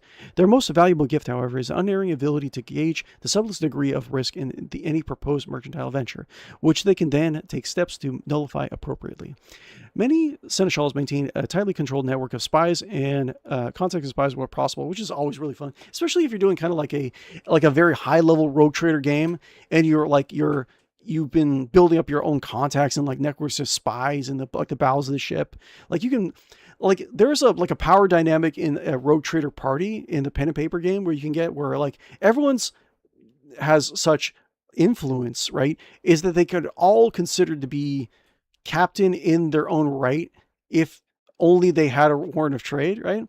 So you can say for instance, if you had a missionary character and you really got into like expanding your influence in the dynasty, like your word, your blessing can say like certain families, certain planetary governors they come to you for advice, right? And that gives you a lot of power, right? Like you can be the true power beyond the throne no matter what class you pick, really. But anyways, furthermore, many seneschals favor a hands-on approach to their work, never fully trusting knowledge that they cannot confirm themselves. As a result, many are masters of disguise and duplicity, able to blend into the background in almost any situation. Donning the disguise of gray man, the seneschal lurks in a periphery as the great and good as the great and the good conduct their affairs, observing all that transpires while remaining unnoticed. With a cold-blooded sureness, he seeks to discern the truth behind rousing speeches and courteous manners that lie cloaked in both piety and vice. Shay's counselor, prophet monger, and spy. The seneschal is all these things and more. So yeah, seneschals are really good. If you look at the characters, they have a really good spread in terms of each of these are like I think you get like 3,000. This is just off the top of my head. It might not be right. I think you get like a few thousand experience points to spend when you're making your character. And like this would be an example of like how much it costs to buy those advances, right? You start off at rank 1, right? You get a lot of those, the backgrounds that we were actually talking about in this origin. They gain you certain bonuses, certain skills for free. And hopefully you get to tie your background into other players at the table, right? Weapon skill. So weapon skill and ballistic skill, they're not, it's a little bit more expensive to advance, but they can do it, right? Strength, like Captain Picard, is not necessarily as strong, right? Toughness, he's a little bit, you can't put toughness, that's fine. Intelligence, perception, that's good. Willpower, he can't advance it as much. Captain Picard can't advance it as easily, but that's not to say that his willpower is low, right? And in Fellowship, like, it's very, very cheap to advance Fellowship, right? So you start off at rank 1. So what happens is like you have all these skills you can pick. Once you get a certain amount of experience points cap, you can advance on to rank 2, and you can start picking more skills for rank 2, and it goes all the way up to rank 8. In my particular World Creator campaigns, we can go further than that if the players decide to even go further than that. And there's a bunch of house rules I actually have stored away from when that actually happens if you want to go like epic level stuff. But yeah, they have barter, commerce, talking about like finances. You can talk about the underworld stuff. Any skill you can pick, like lore. You can buy. I think it's like the expense is like extra 100 experience points in order to get stuff that's not inside the seneschal advances. But you can have literacy, so you have you can write very well, performer, you can play your flute, like Captain Picard can do. So, Secret Tongue, Rogue Traders, Security, Move. I could say Secret Tongue, you can do like Federation or something like that. I can swap that out. Silent Move, Security, so you can do, where is Dodge? There's Conceal, right? There's a couple hide skills. There's silent move, and then there is where is it? Dodge, evaluate, disguise, deceive, charm. He has dodge. He has a hide skill somewhere in there. And you can get really good at hiding, right? Sound Constitution, like we said, Captain Picard, we assumed he had like 8 wounds or something like that. So you can buy each one rank purchase of Sound Constitution, you get an extra wound point, so you can get up to like 10 for Captain Picard. Again, it doesn't sound like a lot, but like Rogue Trader is going to be very deadly. Like the pen and paper game is like everyone has low hit points, and all the weapons like deal a lot of hit point damage, and like if you get under 0 hit points, you start taking like critical hits, which like can blow your limbs off and like mulch your brain, stuff like that. So basic weapon training universal. So pistol weapon training universal. So you can buy this, and Captain Picard can have like las weapons. But we can say that he can start off with his las weapons are essentially phasers. All right. So yeah. So as a recap, we're going to try to wrap this up. Hopefully, you guys reading this on the post recording. Hopefully this all got through the recording. Hopefully. I have a feeling it might not have. But I can always upload it later, the full recording, if nothing else. But yeah, we went to like Captain Picard. we kind of stretched the lore just a little bit to make it make sense. But we started off with Footfallen, so he's part of the Federation, right? The Federation in this particular setting had genetic tampering in his background, right? So we got a natural origin for his birthright, right? And he bears a little bit of that genetic tampering. We can have that as a story hook for the game master later on, right? We go down to duty bound, right? So he's duty bound to the Federation's ideals, right? At some point he encountered a hostile alien race for the Federation. And it was maybe part of it. He lost the Stargazer, his previous ship, right? So he lost the Stargazer, and it could be like, this is one of the main turning points for the Federation of our campaign, right? So the Federation starts to realize that there's going to be a lot more trouble in the days ahead. Like there's a lot more hostile Xenos coming.